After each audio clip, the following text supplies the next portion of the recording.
merdeka. Orang merdeka Ya, itu bukan budak, bukan hamba ya. Hamba sahaya, ini masuk budak nggak hamba saya?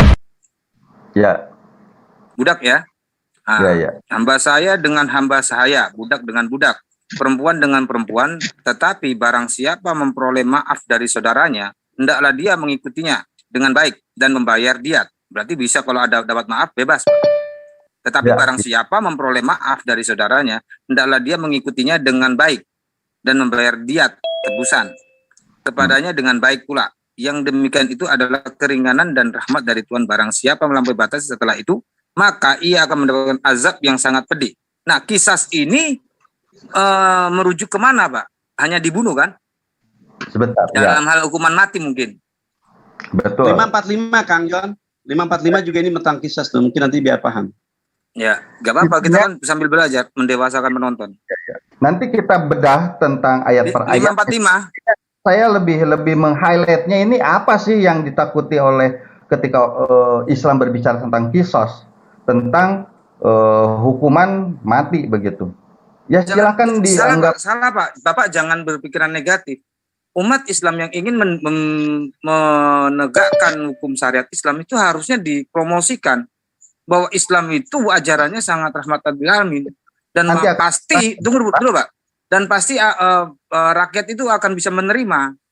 Makanya harus diberitakan hukum-hukum itu. Dipotong dulu. Itu nanti saya akan ke sana. Oke, lanjut. Meng-highlight istilah kisos ini.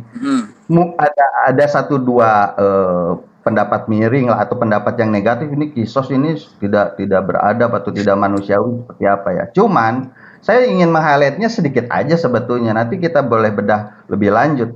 Di dalam kisos ada jaminan kelangsungan hidup bagimu. Artinya jika ada seseorang yang ingin terjamin keselamatan nyawanya, itu jangan menghilangkan nyawa orang lain. Itulah satu-satunya jaminan, istilahnya kita aman terhadap keamanan diri kita sendiri. Kenapa? Karena tidak bisa Pak. Jangan tidak bisa Pak. Pasti dilihat masalahnya apa, kenapa orang itu membunuh. Sebentar. Yang membunuh akan berkata, ya enggak, gini Pak, kalau dalam satu hukum, kalau Bapak mau bicara itu silakan. Kecil.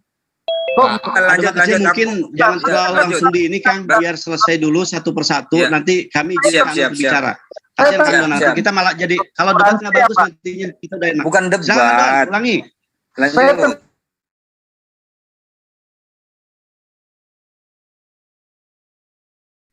Itu malah di-mute semua. Siapa yang mute ini? Kang Don diulang, Kang Don, maaf punten. Dicek lagi ini di-mute semuanya. Ya mohon maaf Kang Domba Pak Domba Kecil, saya agak keberatan kan saya sedang bicara tentang Al-Qur'an saya sendiri yang saya imani.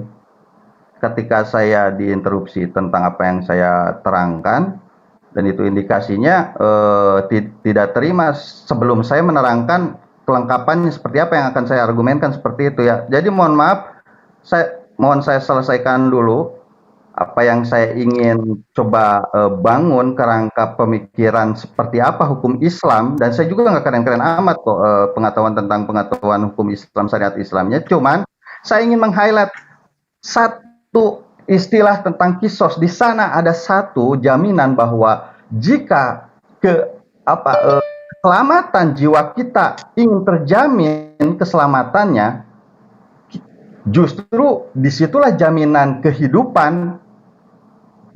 Janganlah kita menghilangkan nyawa dan jiwa keselamatan orang lain. Kan jelas begitu loh. Adapun nanti ketika sudah terjadi, jatuhlah hukum kisos. Dan ada pengaturan yang tadi sedikit dibacakan oleh teman-teman bahwa jika ada kemaafan dari pihak keluarga, itu sudah jelas. Ada kemaafan dari pihak keluarga, silahkan. Tetapi kalau tidak ada kemaafan, ya mohon maaf. Artinya si pihak keluarga yang kehilangan anggota keluarganya, yang dihilangkan nyawanya oleh seorang oknum begitu. Nah itu mau nggak mau, suka tidak suka. Artinya jangan main-main dengan jiwa dan nyawa keselamatan orang lain begitu. Nah itu satu-satunya jaminan, dan itu terbukti kok. Sekarang negara mana yang paling kecil tingkat kriminalitasnya, pembunuhannya begitu? antar civilization-nya atau pembunuhan publik lah begitu ya.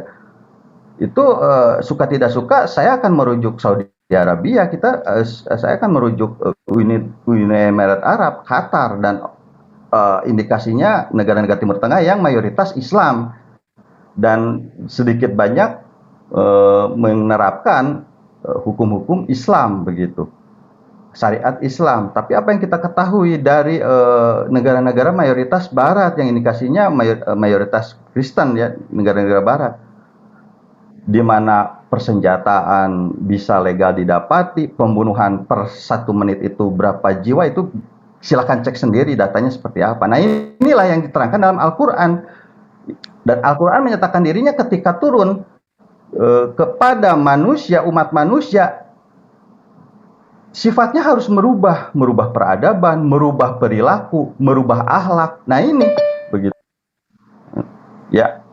Jadi tidak akan pernah Al-Quran diturunkan dalam satu umat, satu kelompok, lingkungan, satu bangsa, kecuali dia merubah dari sesuatu yang zolim menjadi sesuatu yang hasan, yang baik begitu.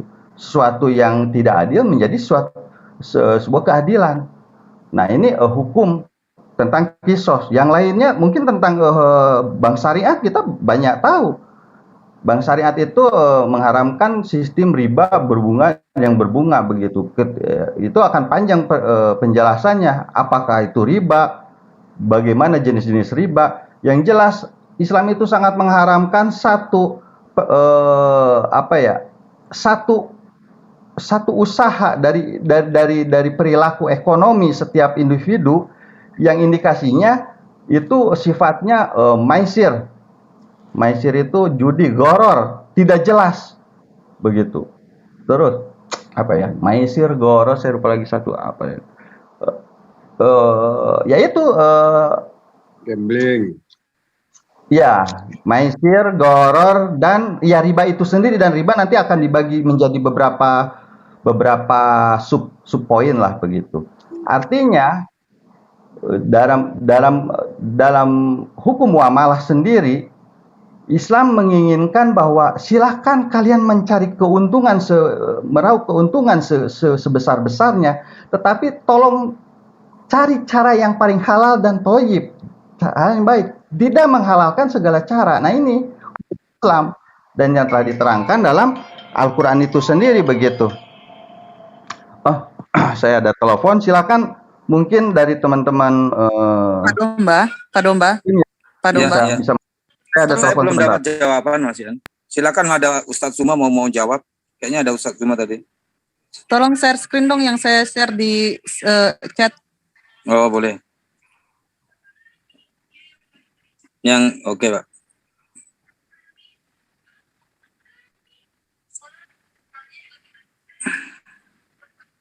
Ini dibacakan kah? Saya bacakan ya, Bu ya. Boleh dibaca, tolong. Dan kami telah tetapkan terhadap mereka di dalamnya Taurat. Yang tafsirnya aja, itu kan kita tadi udah baca. Oh ya, yang Al-Maidah 45. Ayat ini pun termasuk cercaan dan celaan terhadap orang-orang Yahudi, di mana bagi mereka seperti yang tertera di dalam kitab Taurat, bahwa jiwa dibalas dengan jiwa, sedangkan mereka melanggar ketentuan hukum tersebut secara sengaja dan penuh keingkaran.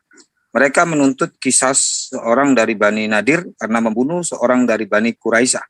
Tetapi mereka tidak mengisahkan seorang dari Bani Quraisyah karena membunuh seorang dari Bani Nadir. Tetapi mereka mengganti hal itu dengan diyat. Apa diyat? Nggak tahu.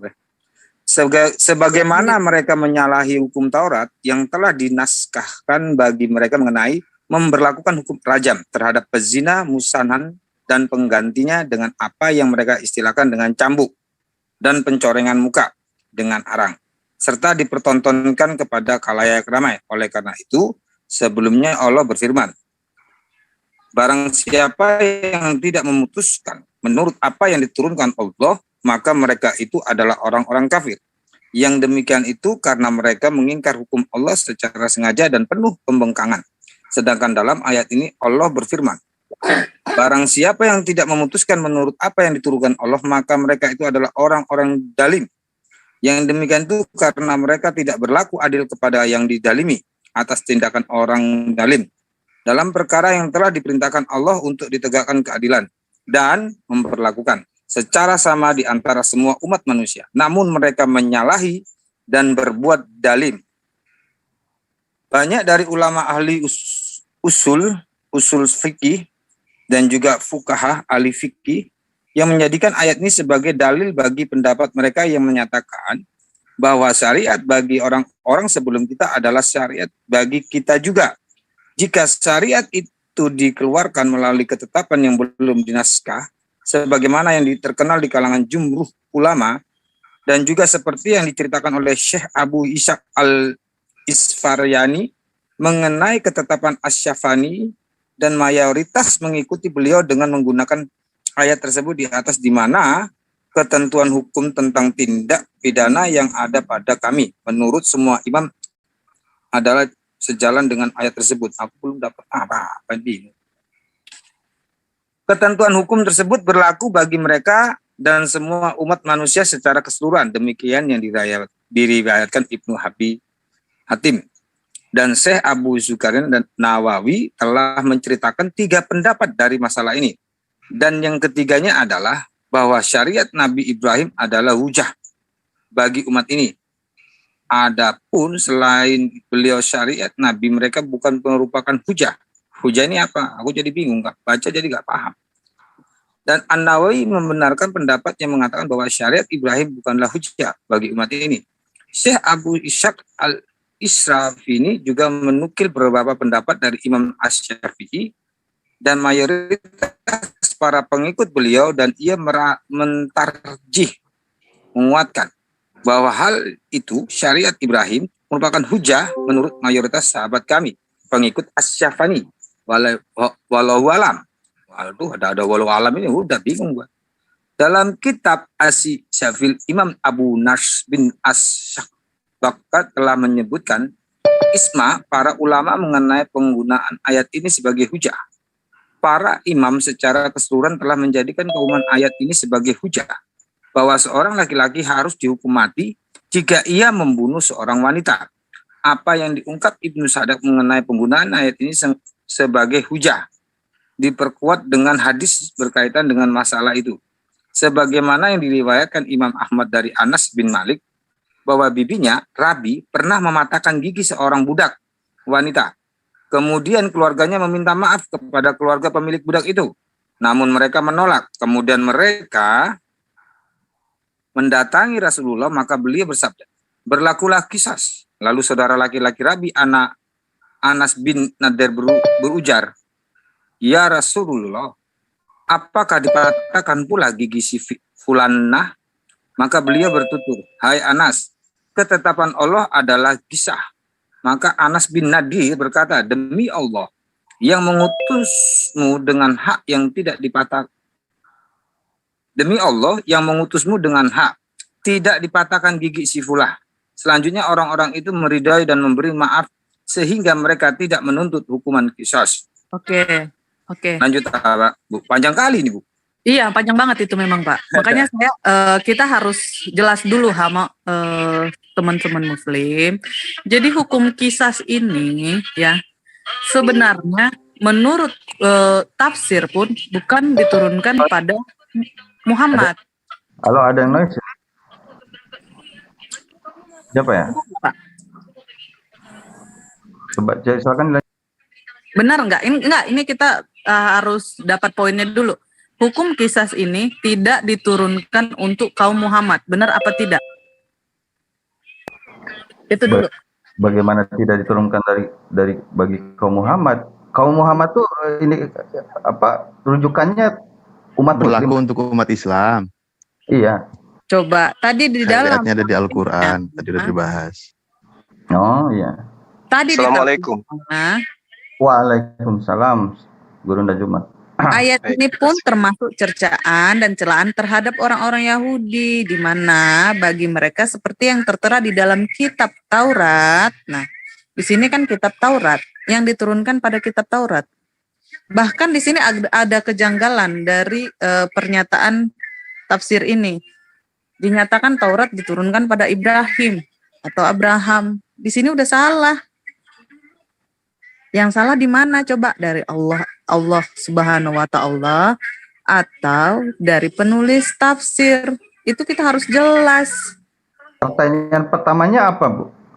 Loh, kan tadi saya udah bilang, di dalam tafsirnya itu tidak dikatakan diturunkan langsung pada Muhammad. Tapi Muhammad merasa dirinya mengikuti hujah Ibrahim, sehingga dia merasa harus melakukan hukum qisas. Kan itu tadi kan tafsirnya. Ya, yang ditanyakan apa yang ingin ditanyakan, highlight poinnya apa tuh, Mbak Mai? Poinnya adalah artinya hukum qisas ini apakah memang Allah SWT Subhanahu wa taala ini menyatakan langsung lakukanlah hukum qisas begitu. Ada enggak ayatnya?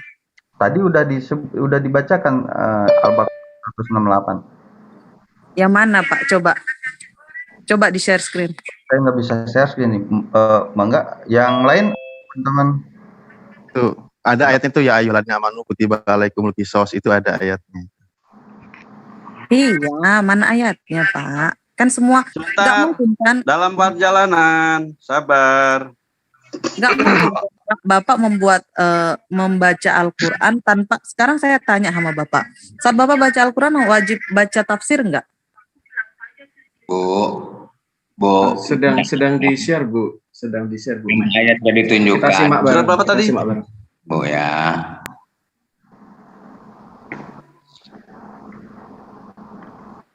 Surat berapa Kang Don? Tadi Kang Don? Surat 2 179 ya? Ya. Mungkin Ustaz Umar diberi kesempatan juga ntar Ustaz ya. Kalau boleh saya sedikit. Ya, siap. Kalau diizinkan. Ya. Silakan Ai, Tapado. Baik. Jadi ketika Bismillahirrahmanirrahim. Assalamualaikum warahmatullahi wabarakatuh. Ya, jadi kalau ada orang kemudian bertanya tentang kisas dan itu dari teman-teman Kristen, ya saya rasa mereka ini belum pernah baca kitab lebih mendalam gitu ya. Karena kisas itu sudah diajarkan dari sejak nabi-nabi terdahulu. Saya nggak nanya itu, Pak. Ya, ada di dalam. Diam dulu. Tidak ditanya itu, Ustaz Umar. Poinnya Anda baru datang, mohon maaf ya, Ustaz. Anda baru datang. Terus apa yang Anda tanyakan?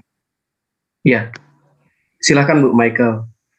Yang saya tanya, adakah di dalam Al-Quran dinyatakan Allah berfirman, maka kisaslah orang yang berzina? Ada enggak? Kok begitu sih Bu narasinya? Contohkan. Saya hanya Ini di-share-in. Di-share-in coba lihat. Ada enggak ayat yang bilang akulah Tuhan, sembahlah aku. Kayak gitu kan? Kok kenapa sekarang giliran dibalik? Kok begitu sih, Bu? Gimana sih? Saya Ibu udah paham tentang Quran. Ini 1 juz 8 Pak Jahi Juma mungkin dibacakan. Iya, jadi di situ diterangkan di surah Al-Baqarah ayat 178. Ya ayyuhalladzina amanu kutiba alaikumus qisas. Nah, ini adalah perintah. Hai orang-orang yang beriman. Tapi seruannya ini tunggu dulu. Jangan Anda kemudian menganggap bahwa semua umat Islam itu kategori beriman. Sehingga ketika ada tindakan di luar sana, pembunuhan dan seterusnya, oh ini hukum Islam. Tak kayak begitu cara memahami Quran. Ini seruannya kepada orang-orang beriman. Siapa mereka yang beriman ini? Mereka yang menegakkan tali agama Allah. Jadi tidak sembarang kemudian ada orang yang membunuh, KTP-nya Islam. Oh ini kisas, menjalankan Al-Baqarah. Tidak. Diwajibkan atas kamu kisas berkenaan dengan orang-orang yang dibunuh. Jadi kalau misalnya ada orang yang dibunuh, maka kemudian diwajibkan atas kamu kisas. Kisas ini tidak begitu serta-merta diputuskan. Begitu ada dibunuh, lantas kemudian dibunuh. Jadi kita harus memahami kisas itu apa sebenarnya. Arti daripada kisas itu sebenarnya apa sih secara bahasa. Ini yang perlu kemudian dipahami lebih mendalam. Kisas itu menelusuri. Jadi ketika belum ada keputusan untuk melakukan, ketika ada sebuah tindakan, maka sebelum terjadi tindakan berikutnya, maka kisas harus berlaku. Apa itu? Menelusuri, menelaah, menjajaki apa penyebabnya sehingga terjadi pembunuhan. Karena ini berbicara mengenai pembunuhan. Jadi tidak semudah itu Kisas ya kisas, bunuh ya bunuh, nggak semudah itu. Kisas pun harus dipahami. Ada kisah surah, ada kisah makna. Ini harus dipahami. Jadi kalau misalnya hanya mengatakan bahwa di dalam Al-Quran ada perintah bunuh, nah ini yang perlu dipahami lebih jauh. Sehingga ketika ayat ini diterangkan, gimana? Saya boleh baca tafsirnya, Pak. Saya nggak tertarik, Pak, kalau dibilang inilah itu, tapi Bapak nggak bawa tafsir. Saya nggak tertarik. Jujur saya bilang. Itu hanya pendapat Bapak menurut saya. Bapak bisa nggak kalau berbicara? Terus pendapat Ibu apa? Pendapat Ibu apa tentang ayat Bapak ini? Sekarang begini, Bapak saat berbicara bawa tafsir enggak? Ya ini saya sedang menafsirkan ini. Ayatnya saya sedang menafsirkan ini. Tafsir dari siapa? Ini saya katakan, hai orang-orang beriman. Menurut Ibu orang-orang beriman ini apakah semua umat Islam? Bapak. Ya Ibu. Sekarang saya jawab. Bapak membaca Al-Quran, apakah saya sedang membawa Bapak Al-Quran mentafsirkan atas tafsir pribadi? Nah sekarang ada nggak orang-orang yang menyalahkan saya ketika orang-orang beriman ini bukan semua umat Islam, bukan semua yang berKTP Islam? Coba kalau ada nggak yang menyalahkan saya? Hanya mau. Itu, ibu begini, dalam tafsir itu dia yang paling tingginya tafsir itu Quran bil Quran. Kalau di dalam Bible kan sering dikatakan tafsir ayat dengan ayat. Yang Bang Zuma lakukan itu tafsir Quran bil Quran. Jadi tidak harus merujuk kepada tafsir yang di luar. Ya. Jadi ketika ditafsirkan Quran dengan Quran, illal ladzina amanu, kecuali orang-orang yang beriman. Orang beriman itu kan jelas. Alladzina yu'minuna billah. Mereka orang-orang yang beriman kepada Allah. Berarti siapa saja bisa mentafsir Quran dengan sesuka hati dong, Pak? Nggak bisa, nggak bisa. Bukan Bible, ini bukan Bible. Kalau kitab Anda boleh, kalau Al-Quran nggak bisa. Ya, makanya saya bilang Pak Zuma, kalau nggak bisa tafsir itu dibuat dengan persepsi pribadi, bawalah tafsir Ibnu Katsirnya, bawa bawa landasan hukumnya. Ya, gini saya Ibu saya jelaskan lagi sekali lagi sebelum dilanjut sama Bang Zuma. Kalau Bapak mau bilang ini Ibu. Ya saya tafsirnya Quran by Quran. Oke, berarti saya mau bilang gini Pak, aku udah case close di sini. Saya udah case close di sini. Intinya sesuka hati Bapak lah, nafsir sendiri Pak. Ya, nggak bisa. Enak aja ngomong kayak begitu. Saya kasih ini sedikit ya, Bang ya, biar ada ilmu maksudnya dalilnya ditampilkan. Nggak sadar aja ngomong sama siapa. Ya, dalilnya ditampilkan. Ustaz Juma, Ustaz Darwan. Masa iya Bapak bilang tafsir Quran baik Quran. Coba sedikit. Tapi yang saya lihat tafsir begini, Quran kita luruskan, maaf. itu by mulut Bapak. What I ini say. Saya belum masuk ke asbabun nuzul loh. Untung kalau Ibu tahu asbabun nuzul ayat ini kayak mana. Ustaz Juma, Ibnu Katsir ini menafsirkan apa dengan sesuka udel. Ibu tanyakan di ayat Al-Quran apa maunya ditafsir? Ini ada yang miss sebenarnya ini. Izin. Iya, ini ada miss. Silakan ada yang miss tolong sebenarnya. diterangkan. Dia nggak ngerti tafsir. Iya. Tunggu Ustaz. Ini yang kasus yang diangkat oleh Ibu Mikael ya. Itu surat Al-Maidah 45 berkaitan dengan peristiwa asbabun nuzul mengenai ada yang namanya di situ juga kalangan Yahudi yang sudah kita bahas di awal kayak gitu. Dengarkan dulu Bu, biar enak kita nggak bertimpa suaranya ya. Ibu dengarkan dulu. Itu tadi ini bawa cocok. Kalau Ibu nggak mau, silakan Ibu keluar, gampang aja. Kalau Ibu merasa tidak pantas mendengarkan dari pertanyaan Islam, Ibu keluar aja. Kami di sini punya hak bicara juga. Masa kami harus menjadi seperti yang Anda inginkan? Silakan Ustaz Ali. Silakan Ustaz Ali. Silakan. Halo Bu Michael. Tadi kita sedang menjawab apa yang dipertanyakan dari teman-teman Kristen termasuk. Iya, betul. Pertama, makanya dan teman-teman Kristen di sini, Pak Domba Kecil minta dalil ayat Qur'annya kita tampilkan. Ketika Ustadz Juma, Gunda Juma memaparkan apa itu dari tafsiran Al-Baqarah 178, 179, tolong disimak dulu mengenai penilaian apakah itu tafsiran kami sebagai Muslim berkenan atau tidak. Sebetulnya kita tidak ada urusan, ini sebetulnya urusan kami begitu. Yang Anda berhak tanyakan itu apa yang Anda ingin tahu dan lebih ingin jelas tentang hukum Islam. Sudah jelas kami yang lebih tahu seperti itu. kalau mengarahkan kepada tafsir A, tafsir B, tafsir C, insya Allah kita lebih tahu kapan kita waktunya untuk melihat tafsir Ibnu Katsir, tafsir lain. Itu kami yang lebih tahu, Bu. Jadi mohon maaf, jangan dulu disela, izinkan kami memaparkan. Di sini ada guru kami dan ustadz-ustadz yang berkompeten. Nah itu faktanya ya, silakan dilanjut, silakan. Bang Raptor, izinkan saya selesaikan pertanyaan saya tadi, boleh nggak? Daripada ulama-ulama kan. Maaf, Bu Michael. Enggak, tahan dulu, Bang. Bang Citos tahan dulu, Bang Citos. Oke. Soalnya saya tadi dilompati. Terima kasih, ya Allah. Ya betul. Tadi juga saya nggak ikut nanggapi ya. Tadi saya tinggal sholat, maaf. Maksud saya begini loh. Tadi Ibu Michael ini kan membawa satu kasus di surat Al-Maidah 45 kan gitu. Nah itu kan penafsirannya demikian ya begitu. Lalu menanyakan, coba mana ayatnya hukum kisos perintah. Nah makanya kita keluarkan ayat perintah hukum kisos di Al-Baqarah gitu.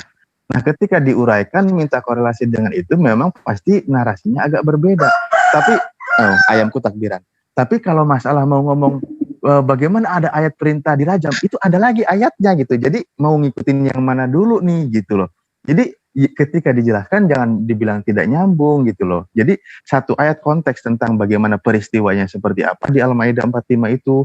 Lalu yang Anda tanyakan padahal tidak terkorelasi dengan Al-Maidah 45, tapi sementara Anda minta tapi Anda menyanggah tidak terkorelasi. Nah ini kan jadi makanya ada yang miss gitu, salah paham di sini. Kalau mau mengenai masalah ayat perintah rajam, perintah itu ada di surat An-Nur kan gitu, udah kita bahas tadi.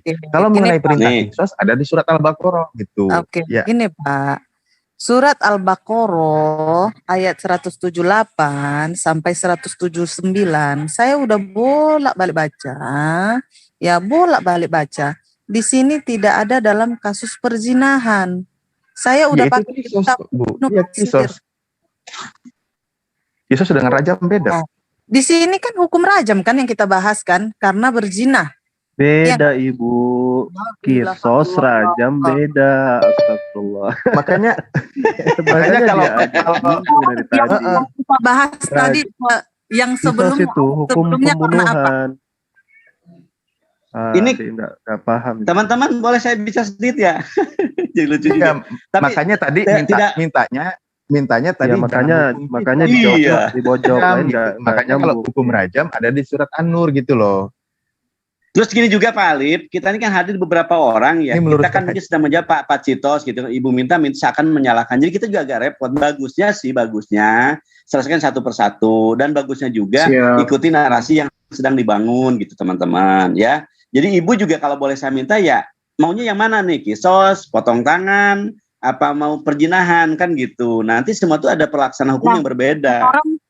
Kan kita tadi di awal kita membahas surah Al-Maidah ayat 45, benar nggak? Ya. Ya, Al-Maidah. Kalau maaf, saya luruskan. Kalau bicara membahas, kita udah banyak pembahasan dari awal ya. Kalau ibu kan baru masuk juga, saya dengan Pak Ani udah ngebahas. Katakan saya mengikuti narasi ibu, udah sekarang satu ayat, iya, kan gitu. Terus permasalahannya apa, Bu? Nah, di awal Al-Maidah 45, Al-Maidah 45, kan Bapak korelasikan dengan surat Kis 2 ayat 178, benar? Bukan korelasi, Bu. Nah, mungkin jawaban saya, maaf ini saya meluruskan ya. Pak Citos menanyakan apa aja sih syariat-syariat Islam itu, gitu Budak kan? Kang Budak Angon, sebentar ya. Coba. Itu Bang Domba, Bang. Itu sebentar. Gini, tak tengahin Pak. Belum ke Pak Citos dan ke bentar aja. Tak tengahin dulu. Kisas itu hukum. Bentar, biar tahu Pak. Hukum kisas itu hukuman A diganti A.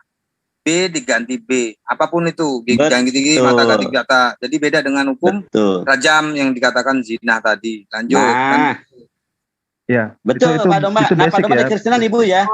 Pak Domba, kenapa saya mempertanyakan itu tadi? Ya, yang saya tanyakan tadi kan siapalah ya tadi yang membawa ayat Kis 2 ayat 178 ini saya kurang ingat. Nah, kan di sini saya bertanya di mana ayatnya ya mengenai yang mengenai ayat yang Al-Maidah 45 ini gitu loh, korelasi mana. Maka kisah ini agak belepotan ngomongnya. Apa yang sebenarnya? Jangan kita ayat apa gitu. Nih, Pak. Saya baca aja. Kok ditertawain sih? Jadi jelas kalau pertanyaannya kalau mau dibaca ayatnya. Hai orang-orang yang beriman, diwajibkan atas kamu qisas berkenan dengan orang-orang yang dibunuh. Jadi maksudnya ibu ini tentang dibunuh. Orang merdeka dengan orang merdeka, hamba dengan hamba, dan wanita dengan wanita. Maka barang siapa yang mendapatkan satu pemanfaatan di saudaranya, hendaklah yang memaafkan mengikuti dengan cara yang baik, dan hendaklah yang diberikan maaf membayar dia kepada yang memberi maaf dengan cara yang baik pula. Yang demikian itu adalah suatu keringanan dari Tuhan kamu dan suatu rahmat. Barang siapa yang tidak melampaui batas sudah itu, maka baginya siksa yang sangat pedih. Nah, itulah. Kita dibaca ya, biar gak mutar-mutar. Iya apa lantas apa gitu. Pertanyaannya tanya ke Ibu. Ibu tanya apa Ibu? Nih, sekarang gini Pak. Sebentar, saya izin Pak Buddha Angon, kalau boleh Ibu Michael, ini maaf ya Bu, tapi kan ini yang raise hand kan banyak. Oh iya. Boleh tidak kalau kita timing supaya ini juga banyak ustadz-ustadz yang berkapasitas di sini untuk menjawab, ini boleh tidak kalau misalnya Ibu mungkin sekitar 2-5 menit gitu. Mohon maaf ini. Supaya kita juga diskusinya kondusif dan bisa ini. Bagaimana Pak Buddha Angon? Baik. Bagus begitu tuh. Terima kasih Pak Cito, setuju. Cuman silakan. Maksud saya bagus, setuju. Sebenarnya Kang Cito sendiri kan ada pertanyaan yang belum terjawab kan? Ya saya juga mengakui itu. Saya tahu lagi gitu kan. Cuman karena kan kita masing-masing ingin bertanya. Moderator aja Pak. Kasih timer moderator udah. Iya Pak Don. Kalau nggak banyak yang menanggapi nanti malah tambah rushing time. Kalau tadi sih bagus Uti, kita masing-masing sabar gitu kan, walaupun mereka berkata banyak kita diam. Karena ini udah banyak ini udah banyak umat Islam udah banyak. Iya, mungkin gimana enaknya Pak Justin? Pak Cito, mungkin 3 lawan 3 Bang. 3 lawan 3 siapa? Aku moderator, aku yang moderatorin. Silakan, Uti moderator. Silakan dilanjut. Dari kekristenan siapa silakan? Pak Citos, Pak Justin. Kasih kesempatan saya Pak sekali aja bertanya. Soalnya kalau 3 lawan 3 itu enggak efektif. Kalau efektif memang 1-1 itu saya lihat efektif. Dan bahasanya bisa dengan dalam. Siapa? Dengan Ustadz Alwan atau dengan Ustadz Alif? Ini masih Sebentar Ibu Rifa, diselesaikan yang resen ini sudah menunggu terlalu lama. Itu ini ada banyak resen. Rifa kau diam dulu. Iya, setelah selesai resennya baru dibuka sesi baru. Enggak ada kondusif dari tadi. Kau juga bikin enggak kondusif kok. Ya, saya ada teman tadi tak minta resen. Kasihkan ke moderator aja, Baik, yang resen dulu teman-teman. Izin saya kalau gitu. Kasih moderator. Ya, Pak Angon. Saya sudah resen ini Pak Angon. Baik. Ya. Pak Cito, saya minta izin, Pak Justin minta izin, mungkin Pak Haris karena katanya udah lama juga tuh udah bengkak. Silakan Pak Haris. Ya, terima kasih. Selamat siang semua. Yang saya tujukan saya ingin bertanya kepada Ustadz Alwan. Selamat siang semua. Selamat siang. Dilanjut Pak Haris. Iya, Saudara Alwan, apa Anda masih monitor? Hadir. Silakan. Ya, terima kasih. Pertanyaannya sih sederhana ya. Jadi di British Museum di London itu memiliki salinan kuno Al-Quran yang ditulis dalam gaya huruf ma'il. Tetapi sarjana muslim yang berpraktek Martin Links yang merupakan mantan kurator manuskrip British Museum mencatat manuskrip ini pada tahun 790 Masehi. Pertanyaan saya kepada Saudara Alwan yang terhormat, selain hanya membuat klaim, apa bukti yang Anda berikan bahwa SPM ini ditulis lebih awal? Silakan. Yang dimaksud itu apa? Al-Quran Birmingham itu? Iya. Manuskrip di Birmingham. Iya, salinan kuno Al-Quran yang ditulis dalam gaya huruf ma'il. Dalam gaya huruf? Ma'il. Udah benar itunya ya? Kutipannya itu? Iya, kalau Anda Ustadz seharusnya tahu. Kayaknya nggak masuk dari topik ya. Kita nggak apa-apa. Kita tanya sama Pak Angon. Ada rusuh lagi. Saya tanya Pak kalau kita Angon. ngikutin yang Raisen, begini Kang. Mau Iya, nggak mau siapa kita sih yang ngikutin emosi Raisen darah aja dulu, tinggi ini kan siapa sih? Tadi mau Udah saya makan lanjutin belum? nggak enak. Oh, berarti topiknya nggak ada topik ya. Tadi kan tentang hukum, ini larinya ke itu. Karena tadi Kang Citos meminta kepada saya untuk menghormati yang Raisen. Mau nggak mau kan, yang Raisen mungkin punya permasalahan yang berbeda. Nah ini udah kadung. Lanjut dah. Walaupun Raisen. Ya, mungkin nanti kita balik ke ini. Kang Haris, Bro Angon. Seharusnya walaupun yang Buddha walaupun itu Raisen, ya diharap juga lah yang Raisen itu melanjutkan topik yang sudah ada, kecuali kalau sudah tuntas itu juga Tuh, Pak lah. Haris, Anda dikoreksi teman Iya, Anda seharusnya gitu sendiri, juga. tolonglah. Bukan. Bersama-sama kalian, jangan kalian bikin rusuh. Bukan begitu. Kenapa? Karena yang tadi itu kan belum tuntas. Dituntaskan dulu. Juga nih. Kompromi Jangan, dengan teman Kristennya. Pak Haris tidak salah. Pak Haris tidak salah. Iya. Apa yang ditanya dia itu betul. Cuman artinya yang tadi tuntaskan dulu. Tapi pertanyaan ini terus nanti dilanjut. Kalau sudah selesai topik yang satu gitulah. Jadi Umi Rifa artinya gini, supaya tuntas enak. Dari tadi itu yang kita harapkan Bang Erben. Iya, oke. Pak Haris, Pak Haris pengen ngomong juga. Haris, makanya gua iya. Pak Haris, setuju Pak ya, tuntaskan dulu yang tadi Bapak ya. Ya. Oke, izin Pak Bos dengan segala hormat gerak. Enggak ada selesai. Oke, silakan. Tadi pun enggak selesai, disela sama ibu itu. Ustadz Awan pun belum selesai, disela sama kalian. Heran aku udah baik. Udah. Ayo lanjut. Oke, lanjut yang Resen selanjutnya. Iya, silakan. Saya kembalikan ke moderator, monggo. Juna, nanti kita satu room berdua mau kau. Ayo, mau berdua. Erben penjual centong. Tadi dikutnya saya dikit. Oke. Moderatorin, siapa yang mau moderatorin aku dengan Juma dulu? Ke Erben, kalau tadi bilang. Oke, lanjut dulu. Nanti aku sama Juma deh. Kalian memang. Otak nggak ada. Saya mute semua. Maaf. Astagfirullahaladzim, saya minta maaf. Ini untuk kebaikan. Kita kembali ke laptop. Bapak Haris. Ini permintaan, tapi juga Pak Citos, ini permintaan antum. Bagusnya gimana? Pak Citos, bagusnya gimana nih?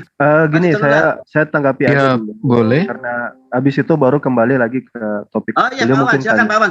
Iya. Siap, Pak Awan aja dulu. Kang Haris, Anda telah terpenuhi permintaan Anda. Silakan Pak Citos, minta maaf. Dilanjut Pak Awan. Iya. Jadi kalau yang ditanyakan tentang manuskrip Al-Quran itu ada banyak. Dan secara kualitas, saya kasih komparasi dulu nih biar teman-teman pada paham. Secara kualitas, mohon maaf Pak Ustadz Awan, apa enggak sebaiknya saya terjemahkan dalam bahasa Inggris saja supaya tidak gagal paham?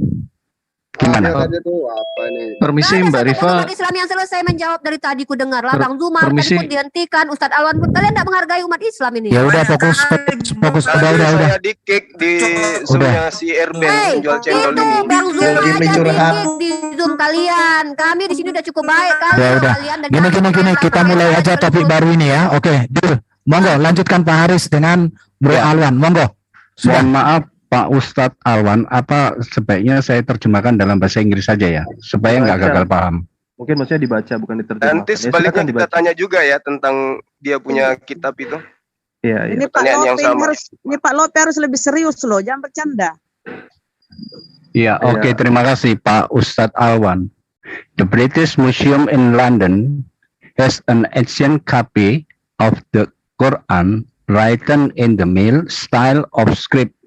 But recognizing Muslim. Pak Haris, maaf, mungkin di-screen Pak Haris, biar sama-sama dibaca Pak Haris, punten. Oh iya. Di-screen lebih enak, silakan. Kalau ada linknya dikasih juga linknya, mungkin Pak Awan bisa memahami lebih baik. Ya, ini nggak ada linknya sih. Sebentar. Saya untuk mencoba ini ya. Iya, silakan. Mohon bersabar teman-teman.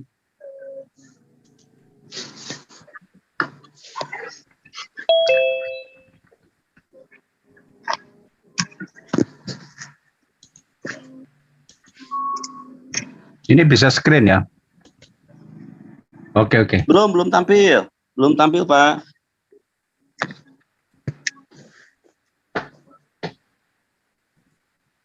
Gimana kalau Bapak ngerokok dulu di pojok? Setuju? Ini Pak, sudah saya screen Pak Angon. Belum turun kan? Belum keluar. Iya belum keluar ya teman-teman ya. Belum nampak. Loh, belum nampak. Kok aneh? Pak Haris, coba yang mana yang di itu? Yang hijau itu loh Pak. Iya, yang hijau itu. Terus share, terus nanti baru masuk ke itunya, screen-nya. Oh, masih. Pilih screen-nya. Hati-hati nanti kalau ada foto bapak bersama istri nanti langsung kelihatan, nanti diinikan dulu. Enggak, ini serius, nanti kan takutnya nanti kan di ini. Si Uti ketakutan. Puasa ya? Bukan. Jangan salah loh, bulan Ramadan ada perang Badar juga loh, jadi jangan salah kaprah mentang-mentang kami puasa terus kalian bilang kami akan lembe-lembe aja sama kalian. Sorry dore. Enggak batal puasaku ya. Uti Ripa lagi menstruasi nih kayaknya. Enggak aja aku puasa ya hari ini ya, tapi namanya umat Islam harus tetap tegas. Lanjut Pak Mana Haris, ini Pak Haris, Pak Cendol. Mana ini? Itu. Dalam perjalanan. Pak Haris ini namanya ganti-ganti terus lah. Setiap hari nama baru dia. Pak Lop. Pak Haris. Pak Haris. Lagian Tuh. orang enak-enak bahasa Indonesia. Tuh. Itu Ustadz Alwan. Pak Ustadz Alwan, itu supaya lebih jelas ya. Oke, saya bacakan aja ya. The British Museum in London has an ancient copy of the Quran written in the Male style of script. But practicing Muslim scholar Martin Ling, who is the former curator for the manuscript of the British Museum, dates this manuscript at 790 AD. My question is, apart from just taking the claim, what evidence do you supply that this MSS atau manuscript were written any earlier? Oke, ini pertanyaannya ya. Iya, yang ditanyakan ini tentang mail manuskrip sebenarnya. Jadi begini, sebelumnya manuskrip Quran itu ada banyak ya. Jadi manuskrip Quran itu ada Topkapi, ada Samarkand. Kalau yang paling mendekati waktu di zaman Rasulullah itu adalah Birmingham. Ya, Birmingham. Nah, saya jawab keseluruhan aja, secara total aja. Quran itu ya, dari manuskrip yang ada, yang paling bisa kita jadikan rujukan itu adalah manuskrip Birmingham. Di sana tulisannya berbentuk kufi, ya. Sorry, Hijaz apa kufi ya? Antara itulah, pokoknya antara Hijaz atau kufi ya. Saya agak lupa gaya tulisannya. Terus yang paling mendekati waktunya adalah Quran manuskrip. Itu 100% sama dengan Quran yang kita pegang sekarang. Meskipun di situ hanya ada 3 surah ya. Jadi di dalam kalau nggak salah itu ada surah Maryam, lalu ada surat Al-Kahfi, satunya lagi apa? Saya kurang lupa. Nah, kalau ditanyakan tentang manuskrip, ya tentu terjadi di dalam semua manuskrip ya, khusus apalagi di Bible dan hampir mungkin seluruh manuskrip itu memang mengalami satu kita katakan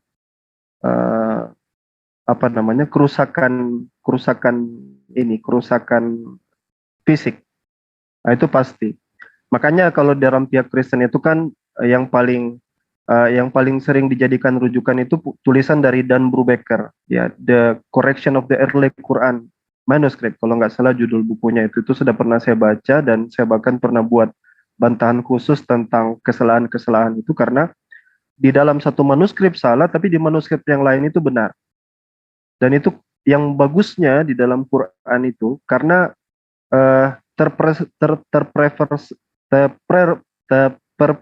preservasinya Quran dengan oral itu ketika dibandingkan dengan manuskrip khususnya Birmingham itu malah bisa 100% ya, sama, equal. Nah, di situ kelebihan daripada Al-Quran itu sendiri. Nah, sehingga kalau yang ditanyakan tentang bagaimana dengan karbonisasi yang dilakukan, gini aja, nggak usah berpatok sama mail manuskrip itu. Lanjut saja ke Birmingham aja, saya rekomendasikan ke Birmingham aja. Sebagai salah satu manuskrip yang menunjukkan bagaimana Quran berkesesuaian dengan manuskrip yang paling tua yang ditemukan. Jadi sudah dikarbonisasi dan itu paling bisa dijadikan rujukan. Begitu Pak Haris. Ya, tetapi apakah itu yang di SPM itu sebagai manuskrip yang awal? Kira-kira benar atau salah itu Pak? Manuskrip yang awal gini. Kalau kita bicara dating, carbonating itu selalu ada space. Jadi dia tidak exactly satu tempat gitu kayak tahun 1990 enggak. Dia ada rentang waktu, ada range-nya. Dari antara tahun sekian sampai tahun sekian, itu dating karbon. Nah, kalau misalnya yang dipermasalahkan di Maili manuskrip itu ternyata dia lebih awal atau dia bukan di abad ke-8 tapi dia di abad ke-7, akhir dari abad ke-8, itu tidak jadi masalah. Itu hanya rentang waktu saja. Dan itu tidak, kita muslim itu tidak berpatok pada itu ya. Sekali-kali saya harus terangkan kepada teman-teman sekalian, kenapa saya punya klaim yang mungkin teman-teman mungkin agak jengkel kalau saya bilang begini. Membandingkan Quran dengan Biblos itu seperti membandingkan batu kali dengan permata. Ini mohon maaf, jangan offense, ya, jangan tersinggung. Salah satunya adalah karena Quran itu terpreservasi dengan oral, syebalpeh, dengan oral lisan. Sementara Biblos itu bergantung sama manuskrip yang di abad ke-1-nya udah lost, sudah hilang. 100 tahun manuskrip yang paling tua nggak ada, setelah kosong ya. Manuskrip yang ada itu adanya di abad kedua, yang komplit di abad keempat, dan itu berbenturan satu sama lain. Ribuan manuskrip itu bukan jadi sebuah kekayaan, tapi sebuah problem karena berbenturan satu sama lain. Nah, jadi nggak bisa dikomparasi memang, nggak sama. Jadi saya mohon maaf kalau saya pakai kalimat seperti itu. Nah, kalau Anda mau masuk ke manuskrip, saya tekankan umat Islam tidak bersandar pada manuskrip, tetapi kepada riwayat Quran yang mutawatir. Ya, mutawatir itu boleh dianggap sebagai majmu'ah. Artinya terlalu banyak orang yang meriwayatkan sehingga nggak mungkin orang berbohong. Mutawatir itu kalau saya kasih contoh kayak siapa presiden Indonesia di tahun 2022 sepakat semua orang Jokowi gitu. Itu namanya mutawatir. Riwayat-riwayat mutawatir itulah yang diturunkan dari masa ke masa, dari orang, dari qurra, penghafal, pembaca, terus menerus sampai ke zaman kita sekarang. Makanya dinamakan ada namanya qiraat. Yang kadang di beberapa bacaan itu diperbolehkan untuk dibaca dengan cara yang lain, yang kadang orang Kristen biasa sebut ada 30 versi Quran, ada 40 versi Quran, itu namanya qiraat, ya. Dan qiraat itu dilegitimasi oleh Quran kalau misalnya dia riwayatnya bisa diterima atau masuk di kategori mutawatir.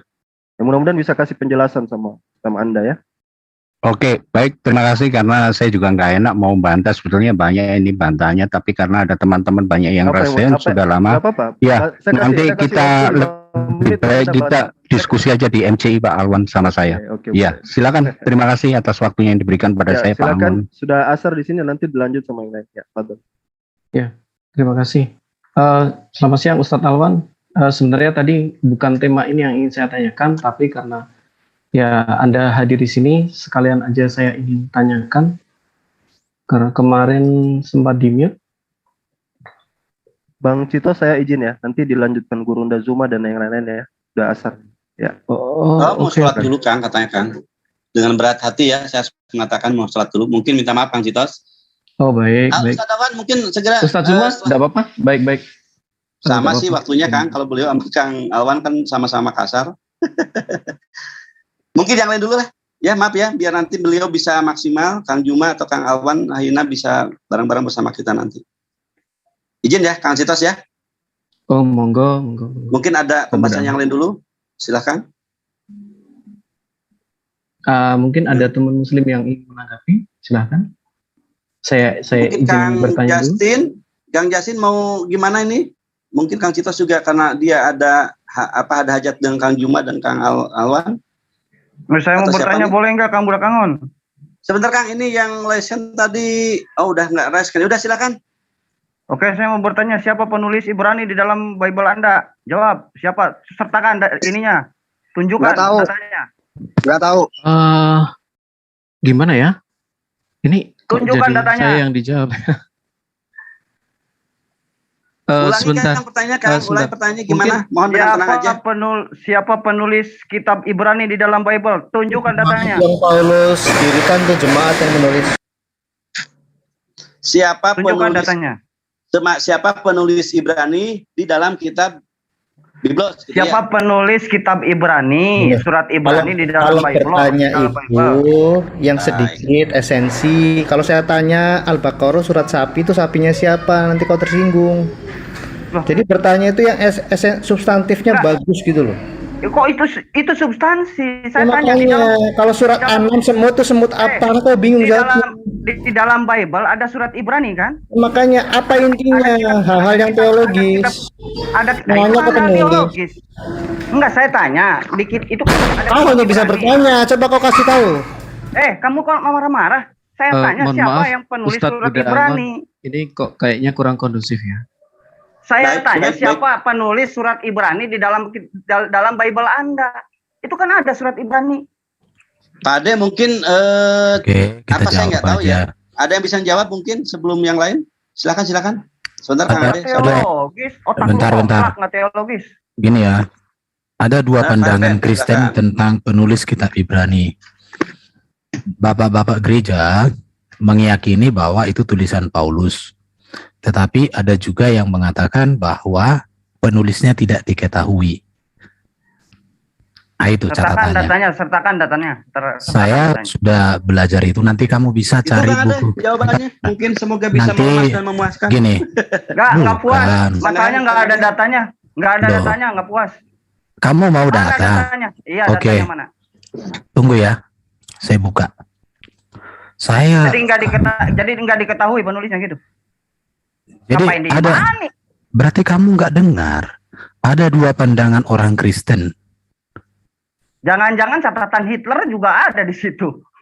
Ini menurut saya kayak gini-gini nih. Menurut Ya saya makanya kalau Ade itu memang nggak kondusif orangnya, susah. Otaknya. ya udah Terus sekarang lu mau apa? Mau apa? Aduh, jangan kampungan dong.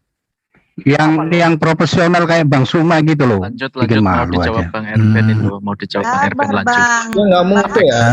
Kan yang lain. Ayo jawab. Hargai penanya. Buka. Sabar Bang Ade, sabar. Lagi puasa, sabar. Kayak gini ya, sebentar. Datanya banyak Enggak, ini. si Edo di mana sih orangnya? Hah? Edo, lu di mana lu? Waduh, ini si kawan. Nah, ayo sekarang. Ade. Bang Erben, Ayo. Bang Erben, mungkin Yo. Bang Erben resen juga, jadi biar kelihatan jawaban. Nyet. Maksudnya kelihatan sama-sama di Kang atas Ade, gitu. tolong Kang Ade. Bersabar diri, kita tidak sedang ini. Yuk, dilanjut yang lain dulu mungkin. Silakan Kang Citos, mungkin apa pertanyaan lagi yang lain? Bikin malu Bang Suma aja Bang Ade ini, kampungan. Enggak, saya enggak bikin malu. Saya bertanya baik-baik, dia marah-marah. Yang profesional lah. Begitu, Ade kalau lapar Yaudah. begitu rese. Makan dulu bro. Kalau lapar rese ya. Si Edo mana si Edo? Edo lu Ya mana? coba Ade jawab surat Al-Baqarah sapi betina itu sapi siapa dan sapi jenis apa? Jawab. Sampai kiamat tuh nggak pakai jawab. Lu gue tanya baik-baik. Surat Ibrani. Apa nama sapinya? Goblok. Saya tanya. Jangan ngegas, bro. Lu jangan ngegas lu, goblok. Sapi jenis apa? Semuanya, Kang Ade, teman, tolong. Ya ampun. Makasih ya semuanya. Astagfirullahaladzim. Gua tanya Bang baik-baik. Suma itu diperingati dong. Ya, udah. Makasih Kang Ade, makasih. Gue Kang Edo, tanya baik-baik. Di mute Udah, aja cukup. dua-duanya tuh, mute aja tuh. Udah. Mute aja. Kan udah saya jawab, Ade. Udah. Mute aja nih Justin. Interogasi. Makanya saya tanya, saya jawab dengan pertanyaan. Kalau mau ngegas begitu interogasi. Apa jenis yang ada di Al-Baqarah? Itu sapi dari mana? Udah. Ya sudah kalau Yang pertama ngegas siapa? Yang pertama ngegas siapa? Lu yang pertama ngegas, Dodot. Mute aja dua-duanya Pak Buda Angon. Mute aja dua-duanya tuh. Tolong dong. Udah, makasih. Saya mute semuanya dengan maaf, dengan berat hati ya. Saya harapkan sih ini sebagus mungkin diskusinya. Mungkin gimana bagusnya nih? Silakan ada yang mau nanya lagi. Laskar Hizbu Bahar, silakan mungkin mau mempertanyakan. Kang Citos mungkin kalau udah nggak ada pertanyaan diturunkan reskennya biar saya bisa mendata. Kang Bahar silakan. Laskar Hizbu Bahar.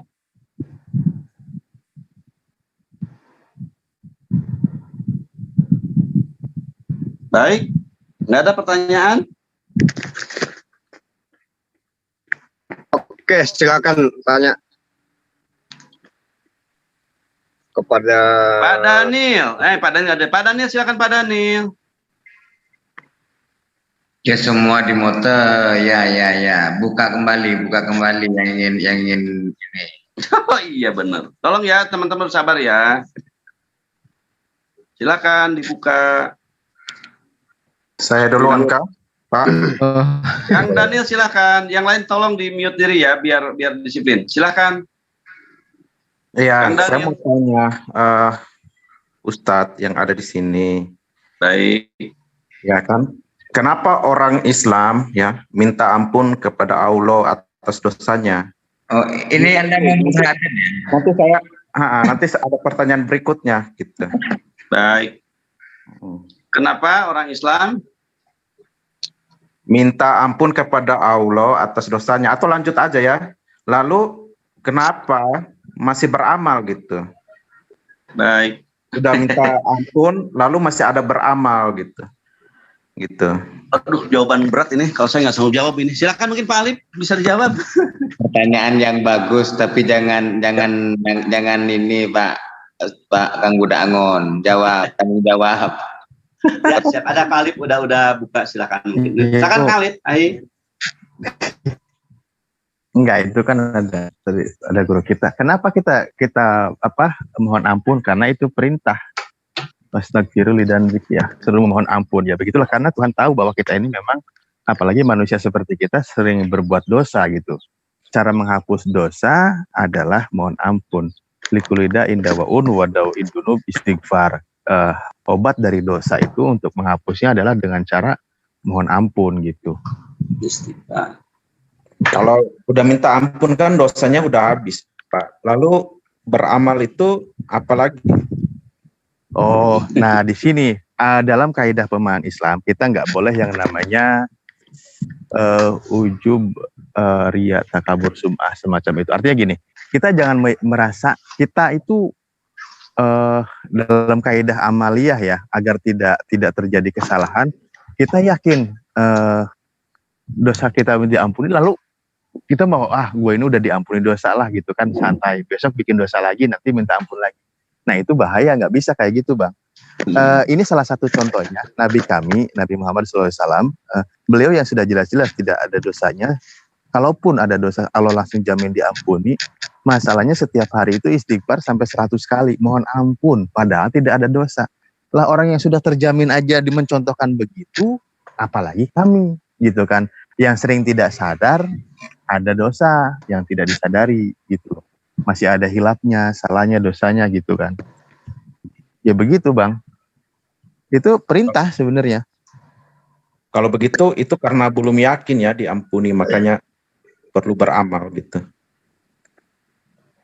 Loh, amal itu perintah.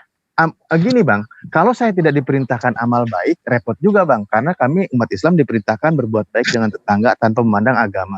Lah kalau saya udah istighfar, mohon ampun, diampuni dosa, saya nggak berbuat baik juga sama abang, kalau beda agama repot juga Bang. Makanya di situ amanu wa amilus solihah gitu, beriman dan beramal soleh. Amal soleh itu perintah gitu. Hukum ketentuan itu berlaku. Iya, kan begini, sebenarnya saya mau compare dengan kekristenan. Karena ketika saudara katakan beramal, lalu amal itu nanti tujuannya pada akhirat akan ditimbang, berarti ketika saudara di bumi meminta ampun itu nggak ada gunanya, saya pikir. Gimana menjelaskan itu? Oh, bukan tidak ada guna. Jadi gini loh Bang, kita ini kan manusia nih. Manusia itu cenderungnya berbuat dosa, itu pasti. Ya, maksudnya gini, kebanyakan manusia. Makanya kita disuruh fastabiqul khairat, berlomba-lomba dalam berbuat kebaikan gitu. Nah, masalah perintah mohon ampun itu terus-menerus karena kita ini manusia gitu loh. Manusia yang cenderung untuk berbuat dosa. Lalu bagaimana ketika perhitungan hisabnya itu tadi? Karena nanti Tuhan itu jelas ketika amal baik, amal soleh, perkara wajib kita tunaikan, perkara sunnah kita tunaikan, amal baik kepada sesama kita tunaikan. Nah nanti hisab itu kan maksudnya diperhitungkan itu jelas. Oh ini hasil kerjaan saya loh, gitu kan. Ini hasil saya menanam dulu waktu di bumi. Jadi Tuhan itu justru adil. Apa yang kamu tanam semuanya itu tanpa dikurangi gitu loh. Apa yang kita perbuat, hasilnya nanti dipetik. Pembuktiannya ada, rapotnya ada. Itu adilnya hukum Tuhan. Justru. Iya, nah, kalau setiap orang level keimannya berbeda, makomnya juga berbeda. Makanya di surat Al-Waqiah kan dikatakan ada 3 golongan. sulatu minal awalin wa sulatu minal akhirin. Jadi ketika makom kita level keimanannya yang sudah amalnya lebih baik, juga kehidupan nantinya juga lebih, fasilitas juga lebih lagi gitu. Makanya ada juga yang mengatakan surga itu ada 2 surga kan, ada yang dari emas, dari perak, ya semacam itulah, itu levelnya nanti ya. Kalau saya manusia berdosa seperti saya istilahnya, ditempatin walau di teras surga juga senang-senang aja sih, alhamdulillah ya Allah, yang penting saya itu nggak di neraka aja. Dan itu berada dalam ridhonya. Ini bahasa kasarnya ngomong gitu ya. Maaf, ya, tadi Bapak bilang itu sebagai bukti perbuatan kita di bumi, kalau nanti dari akhirat kita akan melihat kan. Nah, sekarang gimana kalau seandainya perbuatan dosa saudara itu lebih banyak, ya, ini contoh aja nih. Lalu amalnya sedikit, apa gunanya amal itu nanti yang sedikit itu? Lanjut Ustaz, ini mau mu'alaf ini, silakan Ustaz. Silakan, saya mau mu'alaf nih. Iya. Lanjut Ustaz. Saya bacakan Kang Alif ya. Pertanyaan yang bagus. Ampun nih. Silakan. Ali Imran 17. Kang, terdengar suara saya nggak Kang? Ya, bagus. Kang Jan? Bagus. Ali Imran 17. Dan juga orang sabar, orang yang benar, orang yang taat, orang yang menyimpahkan hartanya, dan orang yang memohon ampunan kepada waktu sebelum fajar. Berarti istilahnya tidak membatasi, orang sabar tetap harus memohon ampun. Dan juga orang yang apabila mengerjakan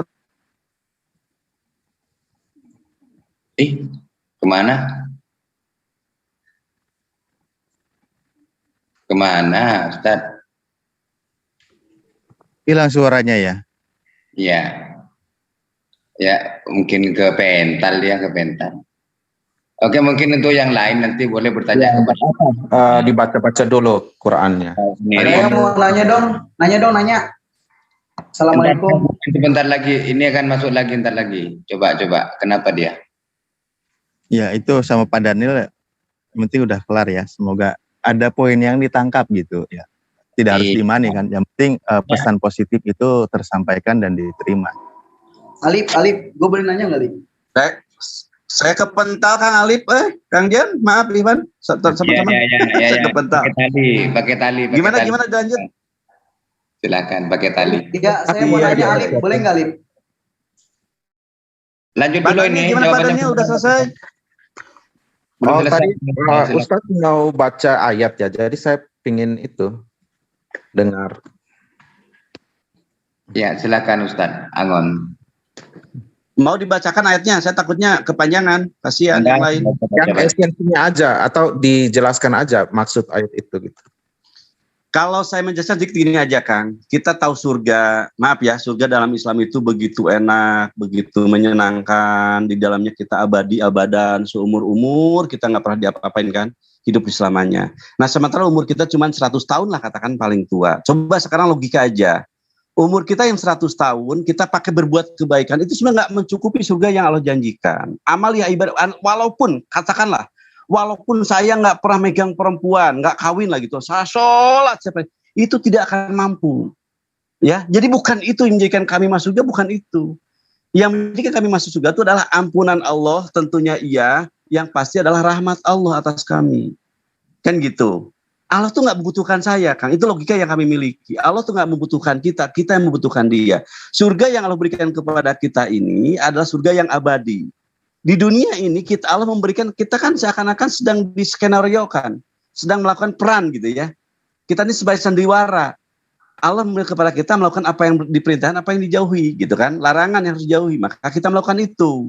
Dan itu bukan jaminan sekali lagi.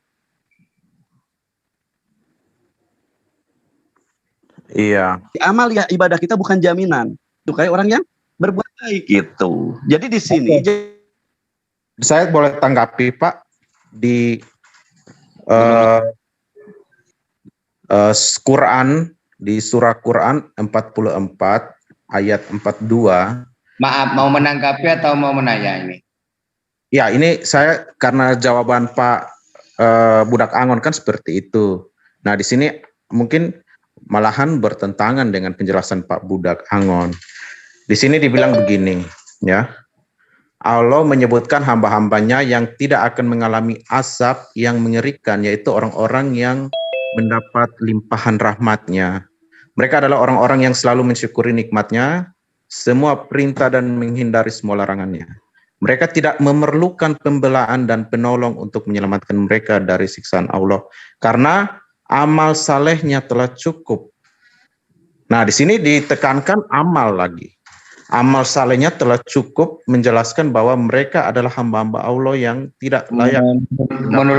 Menurut Bapak yang bertentangan apa itu? Tadi kan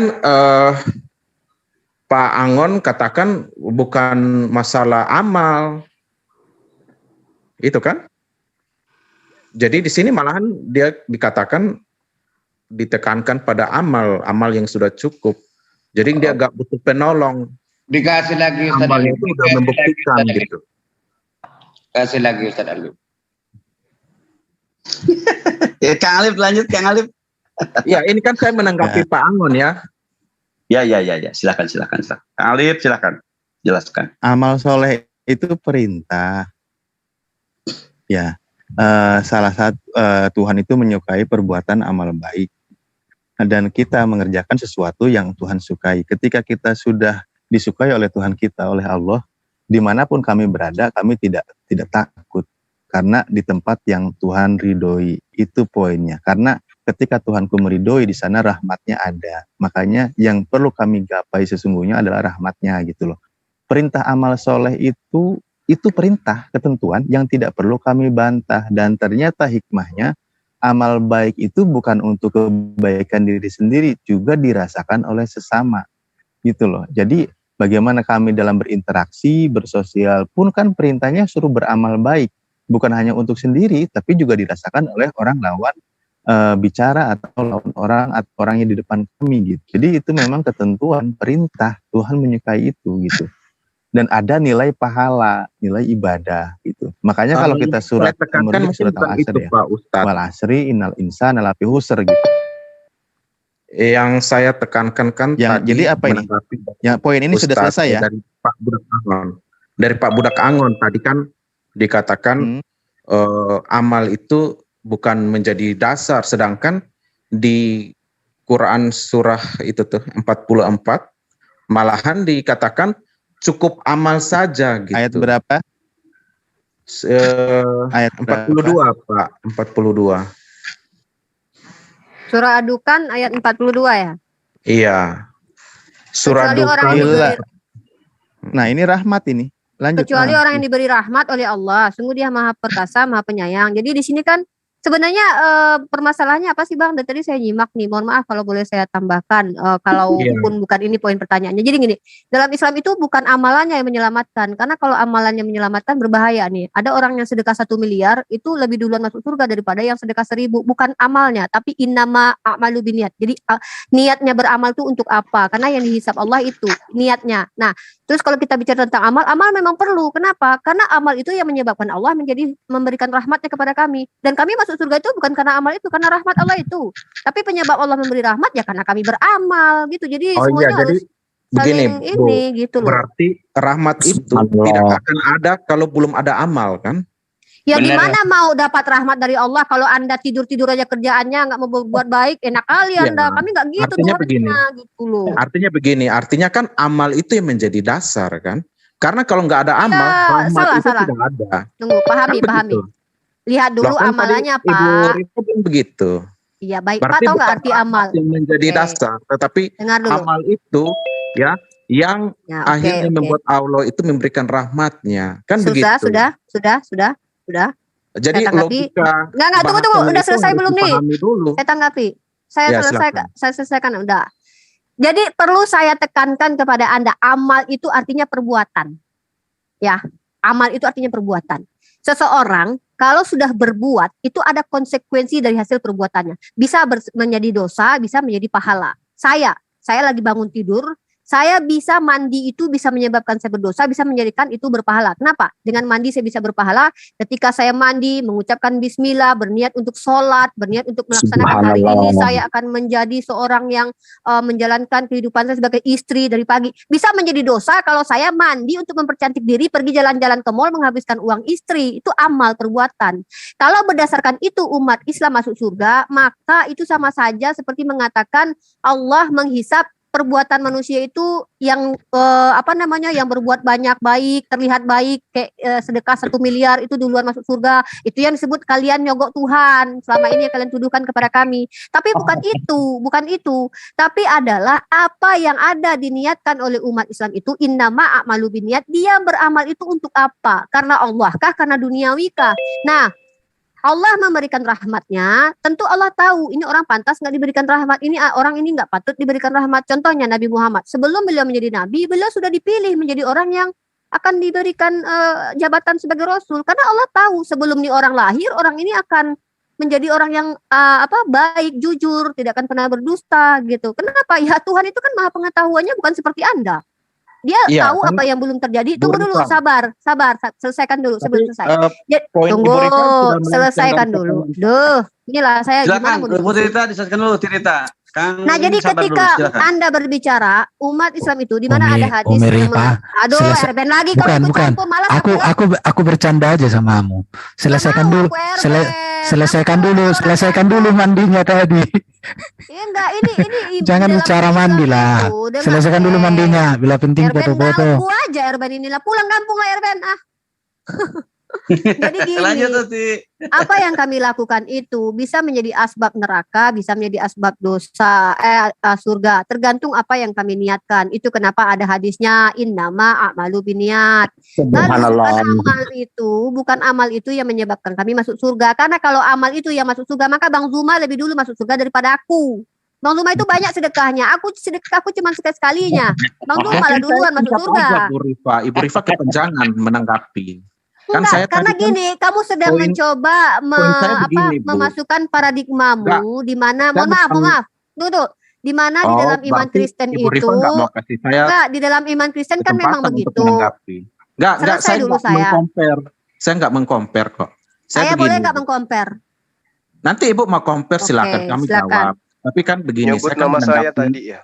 Iya, Bang Zuma ini. Saya Ustaz Zuma. Saya Ustaz Zuma. Ibu Rifa kan bilang tadi sholat ya tadi ya. Pak, ini siapa namanya Pak? Saya mau memperbandingkan. Kalau karena amalan saja, bukan. Tunggu dulu, sedikit poinnya. Kalau memang karena amalan saja manusia masuk surga, maka Bang Zuma itu yang harus lebih berhak masuk surga daripada saya. Kenapa? Bang Zuma itu dia banyak amalannya. Yang pertama dia sudah membantu para mu'alaf. Sementara saya tidak ada apa-apa. Tapi Allah kami itu maha adil. Allah menilai sedekah saya yang cuma 1.000 bisa juga menyebabkan saya masuk surga. Jadi begitu loh poinnya. Bukan amalannya itu, tapi rahmat Allah itu. Nggak saya masuk surga. Supaya jangan kepanjangan Ibu Rifa. Ya, lanjut lah ya. Aduh, inilah ya bertanya tapi tidak butuh jawaban. Inilah teman-teman Kristen. Kan jawaban Ibu Rifa melenceng dari pertanyaan saya. Kok melenceng? Kan Anda mau bertanya apakah rahmat ataukah amal yang menyelamatkan? Maka saya jawab kami ini mendapatkan rahmat tentu karena amal. Gitu. Ibu Rifa kan bilang begini, Bu.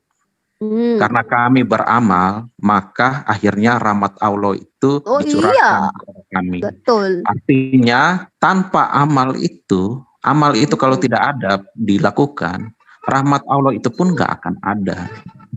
Iya benar. Lah iyalah, Anda tidur aja, nggak pernah baca Al-Quran. Ya udah, artinya kan begini. Artinya kan amal itu yang mendahului rahmat, bukan rahmat yang mendahului amal kan? Betul. Allah itu tunggu, salah. Anda salah besar. Ya? Kalau Anda bilang amal mendahului rahmat, justru karena Allah memberi rahmat kepada tunggu. Nah, jangan gitu. Ini ya. Yang lain tadi belum betul, Ibu bilang salah. Dengar dulu, jangan dipotong. Saya dengarkan Anda. Allah justru dengan rahmatnya itu mengizinkan umat Islam bisa beramal. Aduh, gimana Anda ini? Karena Allah tidak memberi rahmat kepada Anda, makanya Anda jadi Kristen. Karena Allah memberikan rahmat kepada kami, makanya kami diberikan kesehatan untuk bisa beramal. Gitu. Gimana ini? Terimalah. Yang Pak Cito malah berarti. Sama-sama saling menyebabkan itu. Jadi rahmat Allah itu disebabkan karena amal, dan amal itu bisa kami lakukan karena rahmat Allah. Masalahnya di mana? Ya, berarti sama-sama, bukan duluan yang mana. Uniri Pak, istirahat dulu dengan Kang Suma. Jawabannya kebelat, so pinter sih jadi kayak gitu.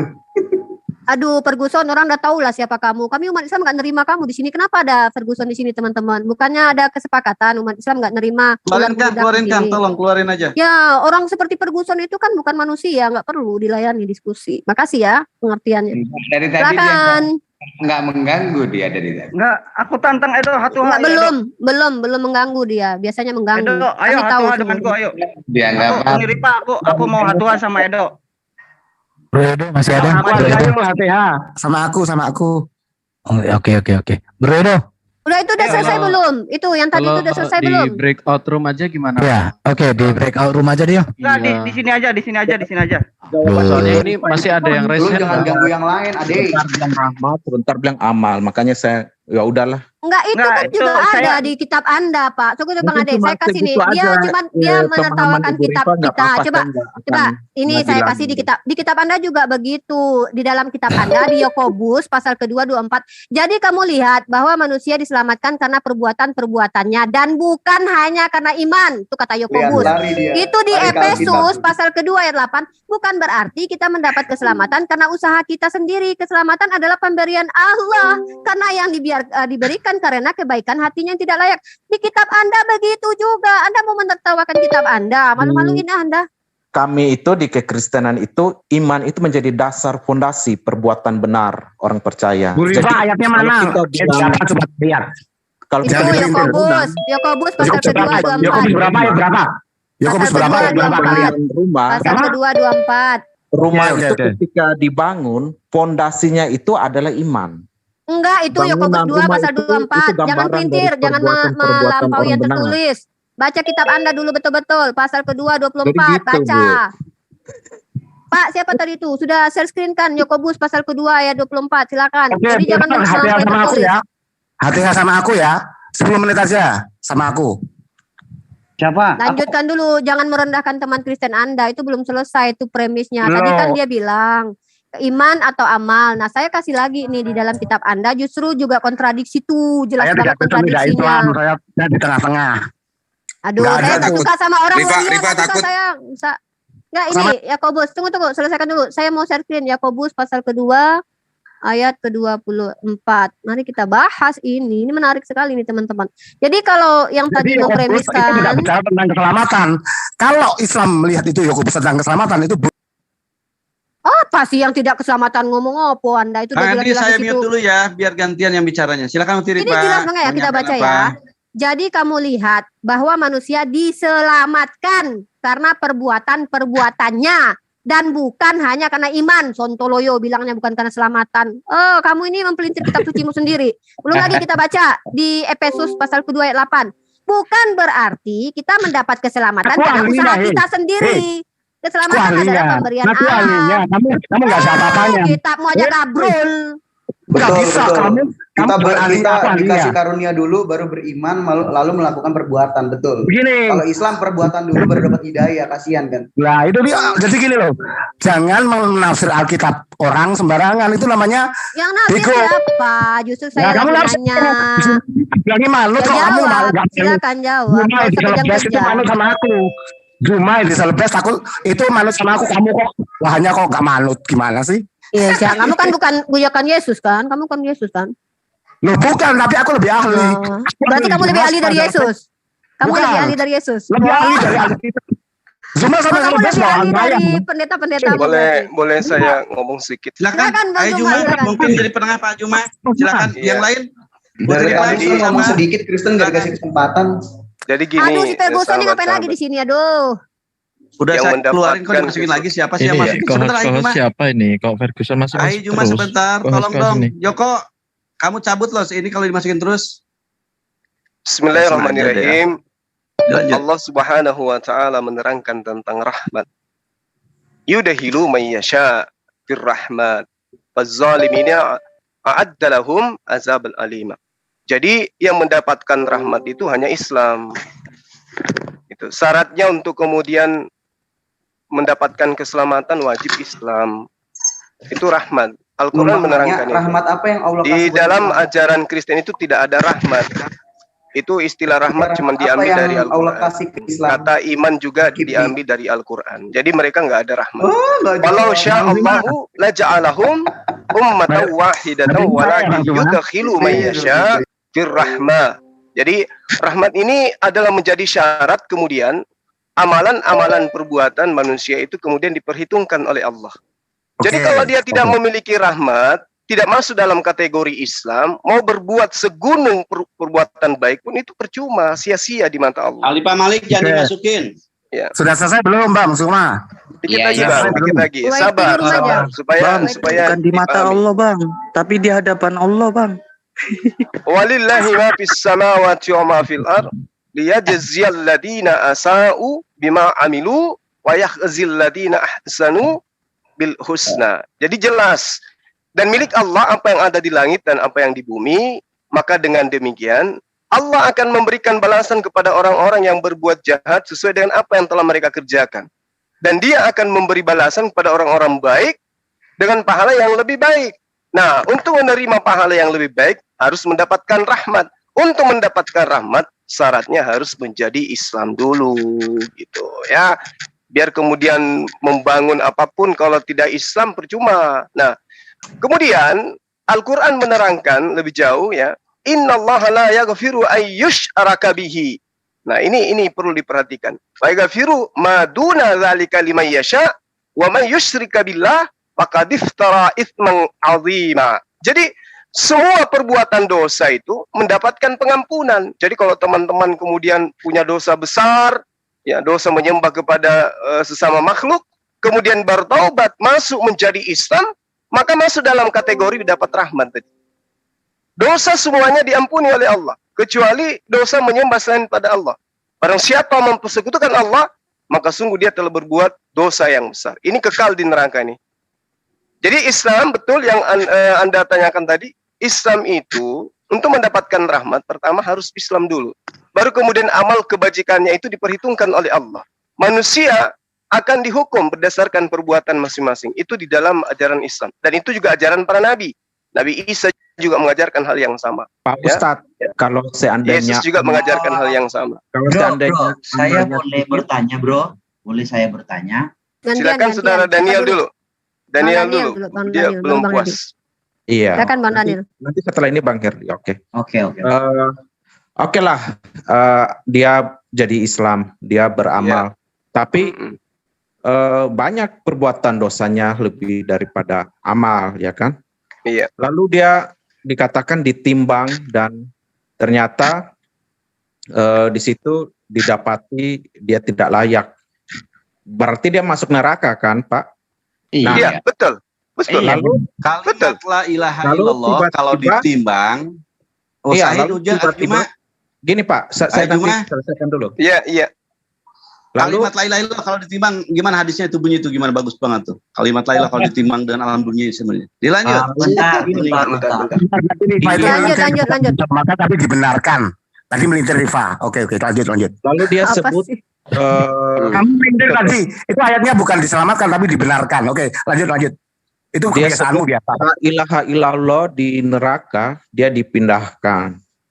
So apa manfaatnya dia diberikan perintah untuk beramal? Toh nanti masuk neraka pun dia tetap bisa diselamatkan oleh password kata-kata tadi la ilaha illallah, ya kan? Jadi bagi saya mungkin perintah beramal itu menjawab ini. Gini Pak. Artinya begini, perintah beramal itu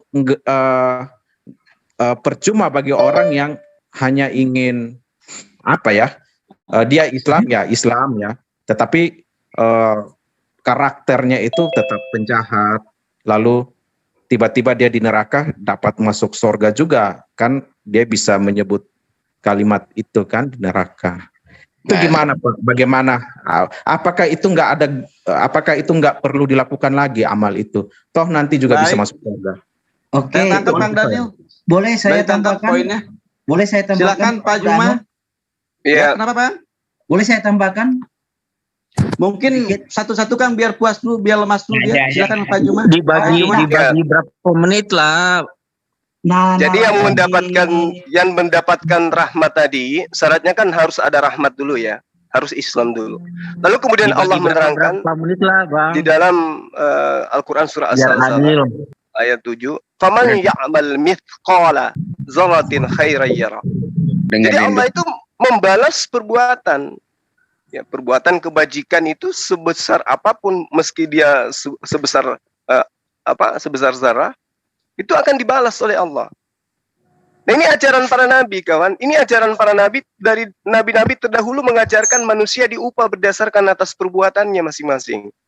Tapi harus menjadi pengikut para nabi itu dulu, kan itu ya. Lalu kemudian ketika Anda mengatakan percuma dong mereka melakukan kebaikan. Yang penting dia melafalkan la ilaha illallah. Nah, sama ketika guru saya bercerita kepada saya, dia pelihara burung beo. Itu saking seringnya dia mendengarkan kalimat la ilaha illallah, burung beoknya itu lincah kali ngomong la ilaha illallah, la ilaha illallah. Tapi di ujung ajalnya burung beo itu tidak mengucapkan kalimat itu. Kenapa? Karena nggak sampai ke hati, nggak sampai ke kalbunya, hanya di lisannya saja. Nah, jadi kalau Anda mengatakan, oh saya cukup mengatakan la ilaha illallah aja, nggak seperti itu dalam Islam itu. Makanya para nabi itu mengajarkan perbanyaklah harta surga. Apa harta surga itu? Ya amal kebajikan. Itu kawan ya. Jadi kalau kita melihat dari ajaran Yahudi misalnya, itu ada perintah. Hidup menurut ketetapanku dan tetap mengikuti peraturanku dengan berlaku setia. Maka orang itu adalah orang benar dan ia pasti memperoleh hidup. Demikianlah firman Tuhan. Jadi harus berada pada ketetapan. Nah, ketetapan inilah yang dimaksud perbuatan baik, perbuatan yang benar. Makanya Al-Quran menerangkan bahwa orang-orang saleh itu akan mendapatkan surga. Walladzina amanu wa amilus salihati sanudkhiluhum jannatin tajri min tahtihal anhar khalidina fiha abada. Mereka kekal di dalam surga karena amal perbuatan kebajikan. Amal perbuatan kebajikan itu karena apa? Karena tekun melaksanakan perintah-perintah Tuhan. Itu berkaitan dengan apa yang diterangkan di Yesaya 18:9. Demikian. Ya. Iya, amin. Baik, Pak Suma. Boleh, Bro. Silakan Pak Malikil. Oke, saya mendengar tadi kawan kita Suma mengatakan rahmat Allah. Iya, memang betul Islam itu adalah rahmat Allah ya, rahmatan lil alamin. Agama di sisi Allah, agama yang untung, surat 3 ayat 85. Lalu Muhammad itu rahmat bagi alam semesta. Quran juga rahmat bagi alam semesta. Nah, pertanyaan saya, Bro. Pertanyaannya, jika Islam adalah agama rahmat, Muhammad adalah rahmat, lalu Quran adalah rahmat, lalu ngapain juga pergi ke neraka? Itu rahmat atau laknat? Coba dijawab. Oke, baik. Terima kasih. Jadi gini, kalau Anda mengatakan Islam itu rahmat, ajaran Islamnya rahmat, tapi apakah semua manusia mau menerima itu? Ya, Yesus itu juru selamat, tapi apakah semua manusia mau menjadikan dia juru selamat atau dia menjadikan sebagai Tuhan? Itu poinnya. Jadi Islam itu rahmatan lil alamin, Al-Quran itu rahmatan lil alamin, baginda Rasulullah Muhammad SAW rahmatan lil alamin. Tapi apakah semua manusia mau beriman kepada Al-Quran? Tidak kan? Oleh karena itulah kemudian sebagian dari manusia ini akan kekal di neraka dan sebagian juga akan merasai dari apa yang mereka perbuat ketika di atas muka bumi. Umat Islam yang kemudian mati dalam keadaan tidak bertobat, meninggalkan dosa dan tidak ada kemudian amalan-amalan yang dilakukan sebagai penggugur dosa kalau dia hidup, maka kudu dibersihkan dulu di neraka. Setelah bersih baru kemudian diupah perbuatan baiknya di jannah, di surga. Ya, itu yang perlu saudara pahami.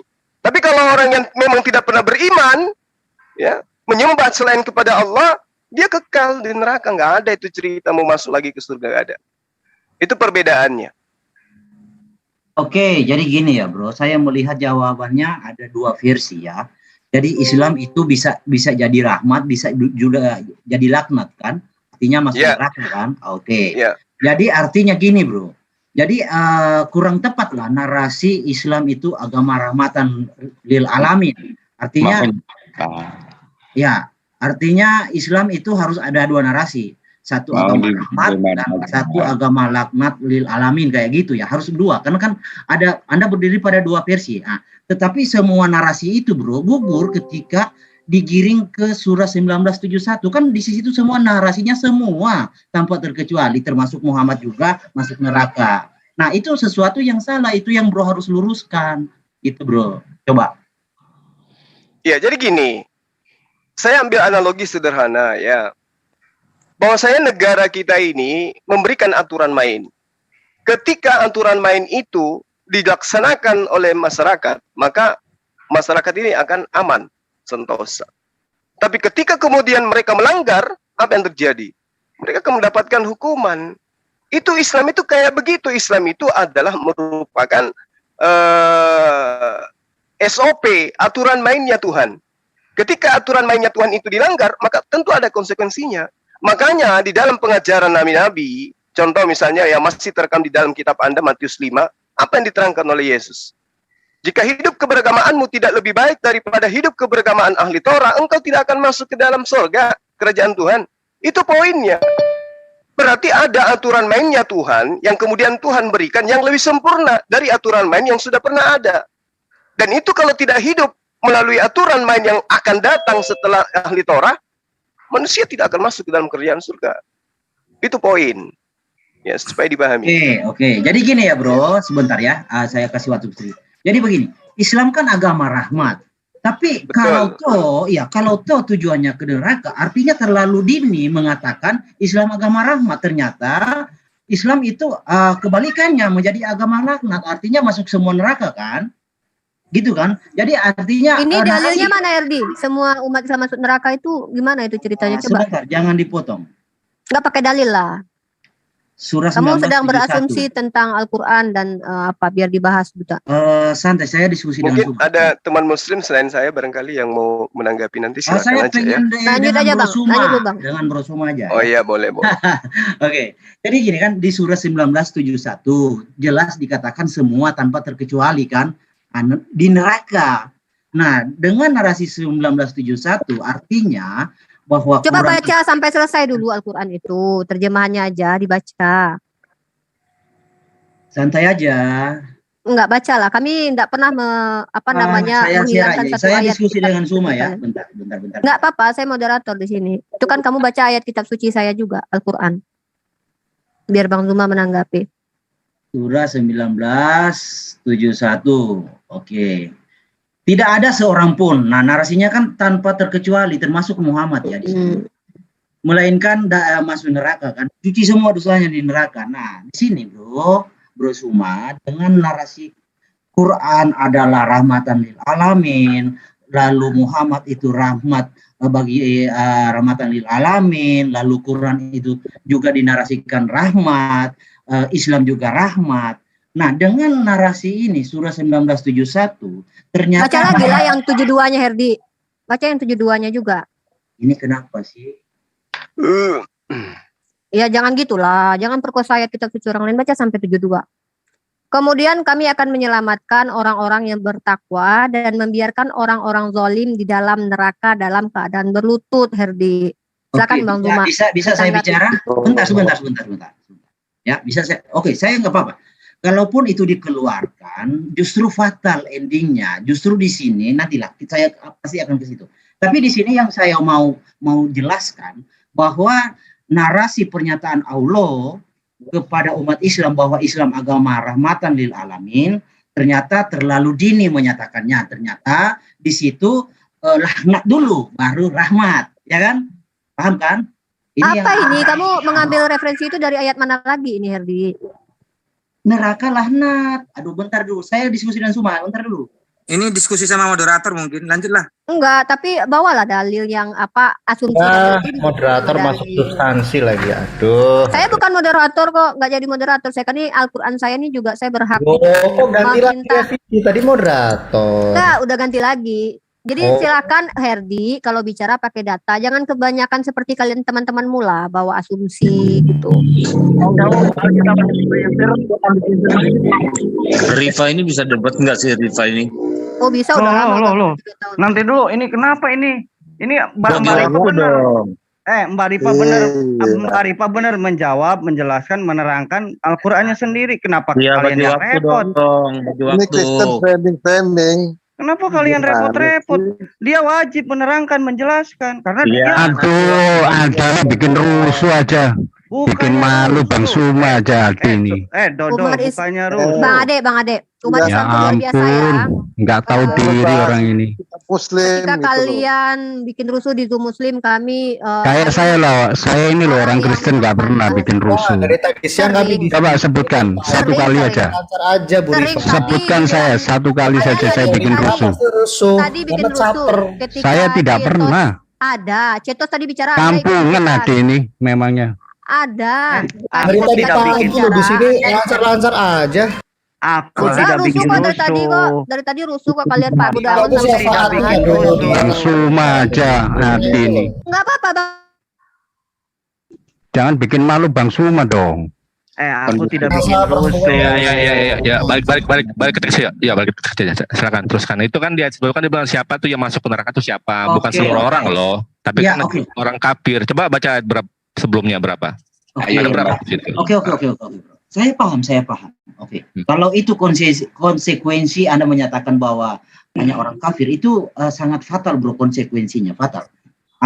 Saya meyakinkan Anda itu fatal konsekuensinya. Jadi gini, saya narasikan dulu bro ya. Baca dari 68 lah, 68 gitu. Maka demi Tuhanmu, sungguh pasti akan kami kumpulkan mereka bersama setan. Ini merujuk pada siapa? Di ayat ke-69, kemudian pasukan kami tarik dari setiap golongan yang sangat berhaka kepada Tuhan yang Maha Pengasih. Jadi yang masuk neraka itu cuma orang-orang yang durhaka, yang orang kafir dan seterusnya, bukan semua orang gitu. Oke, maka dari itu jangan comot-comot. Aduh, udah. Saya tanggapi aja konsekuensinya. Kalau Islam itu langsung masuk surga, artinya penjahat kelas kakap juga masuk surga. Itu konsekuensi kamu harus terima. Tapi tunggu dulu. Nah, itu makanya. Coba buka surat ayat 114. Perbuatan baik itu menghapuskan perbuatan jahat. Jadi yang nilai itu bentar. bukan itunya. Biar aja Bang, nanti diselesaikan dulu, nanti ditanggapi sama Bang Zuma gitu Bang. Oke. Nggak usah. Ini semua orang kalau yang ngerti boleh bisa bicara, cuman ini kan dinilai dari aja. Jadi kalau saya salah nanti saya akan tanggung konsekuensinya gitu kan nggak apa-apa. Gini bro, sebentar Ya, udah ada Pak Ustadz Zuma yang mau. Jadi kalau Pak Munir mau ngomong silakan juga gitu, bantah pakai ayat juga gitu, silakan. Ini kan mau. Enggak, maksudnya ini kan tadi silakan. itu sama Pak Ustadz Zuma gitu kan. Jadi kita ya udah. Maksudnya kalau dia tuh ada pujian nggak apa-apa ya kita mata pakai dengan cara yang benar juga gitu kan. Kita kan beritanya tuh disuruh bantah dengan cara yang benar gitu. Bukan kita tuh menghina juga gitu. Di sini siapa aja boleh menjawab. Dia kan bertanya Al-Quran, otomatis kewajiban kami Muslim siapapun ya bisa menjawab. Kang Juma tadi sudah mengizinkan. Mungkin siapa di sini tadi seperti itu. Nah, ketika Bang Pami menerangkan, menjelaskan, menjawab, atau Niripa menjawab nggak masalah. Oke, kembali diatur waktunya kawan-kawan biar enak. Ya dari tadi lah pakai waktu, giliran udah gini aja kalian bilang pakai waktu. Yang mau jawab siapa gitu loh. Jangan ditembak-tembak. Ayo. Firtini ini apa? Lanjut diawalin. Dipertegas dulu pertanyaannya. Yang mau jawab siapa gitu langsung. Oke, saya tanya, jika Islam itu agama rahmat, Muhammad adalah rahmat. Ya, harus dipahami ya, rahmat itu berarti surga juga ya. Lalu Quran adalah rahmat, ya.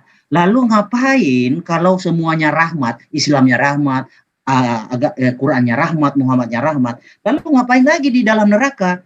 Artinya di sini bukan rahmat. Siapa ini? Bentar dulu, bro.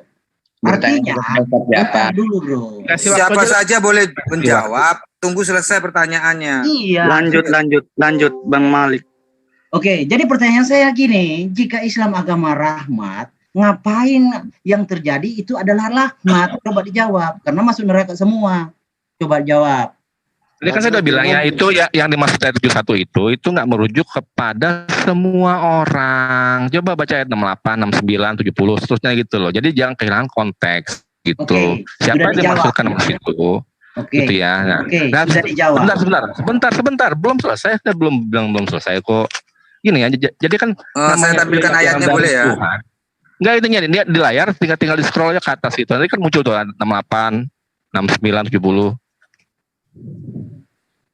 Terus.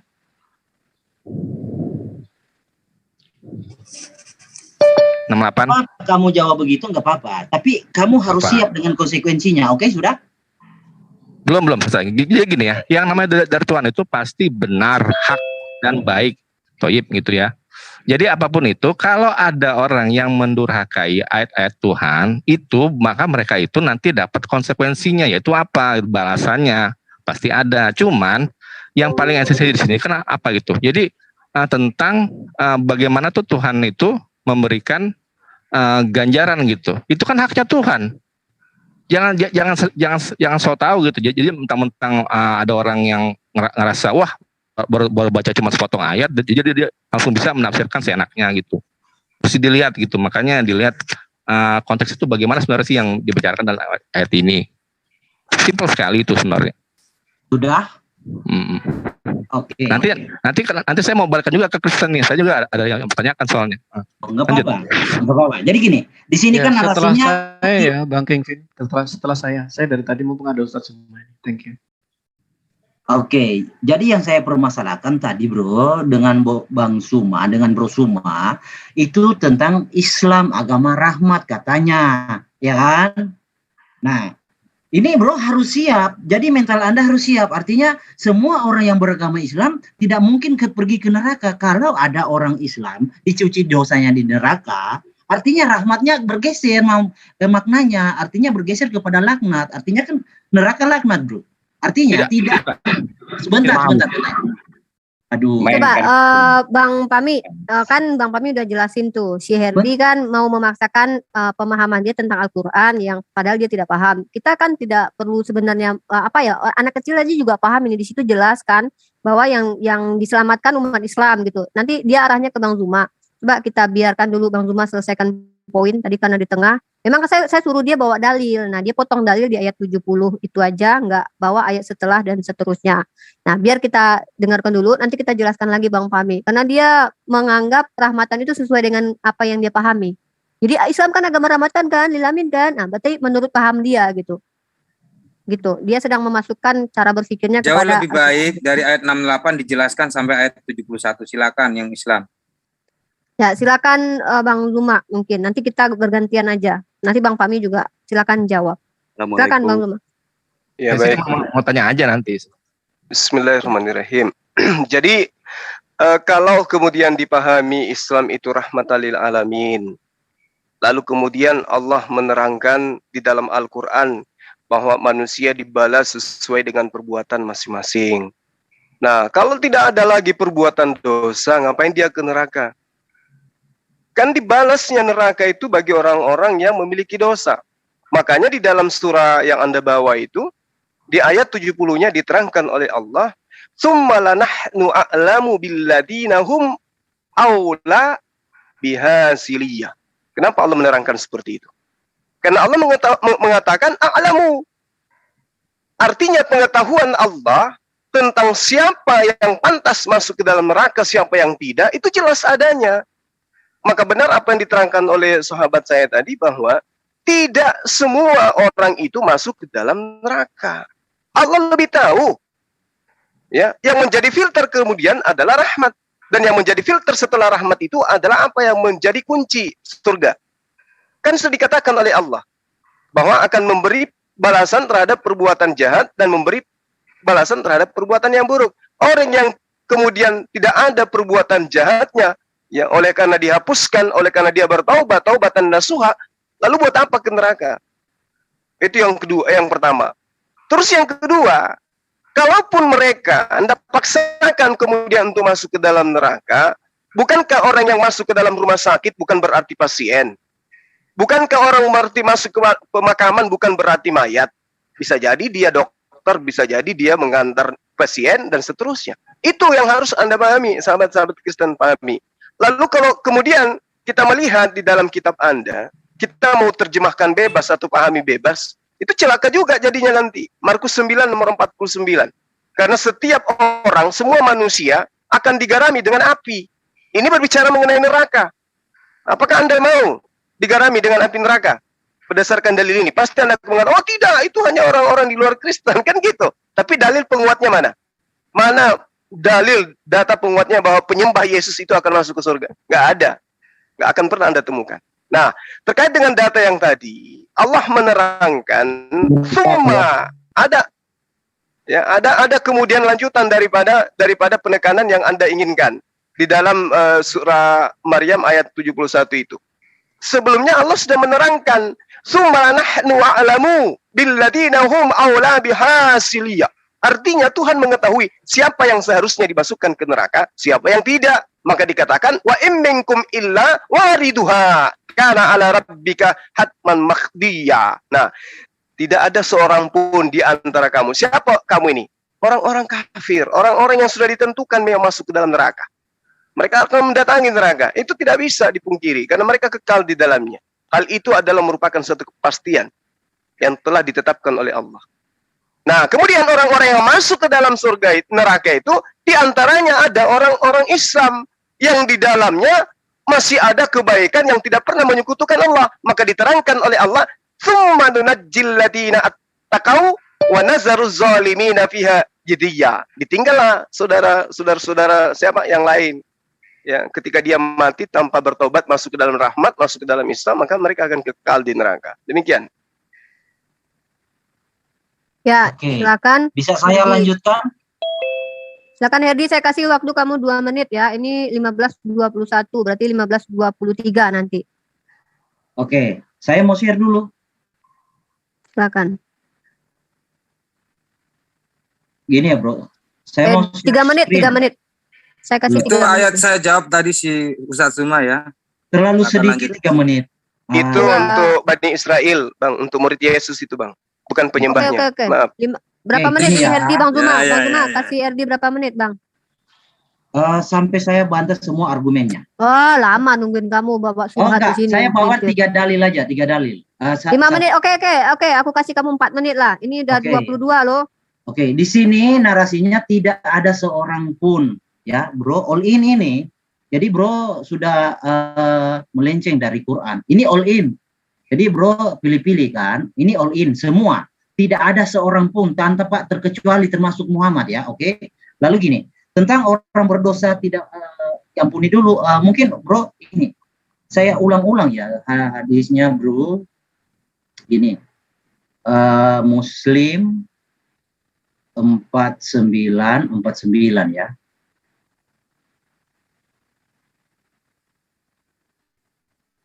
Ini Bro, ini dimasukkan ke surga. Ini kisahnya dimasukkan ke surga tanpa bertobat Bro. Nih. Nanti Anda baca Muslim 49. Nah, justru ya, ini narasinya.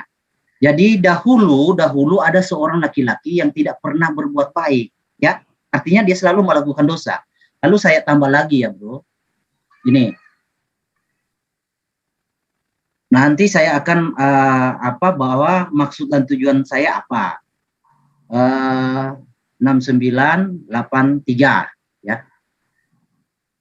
Ini Quri 6983 nih.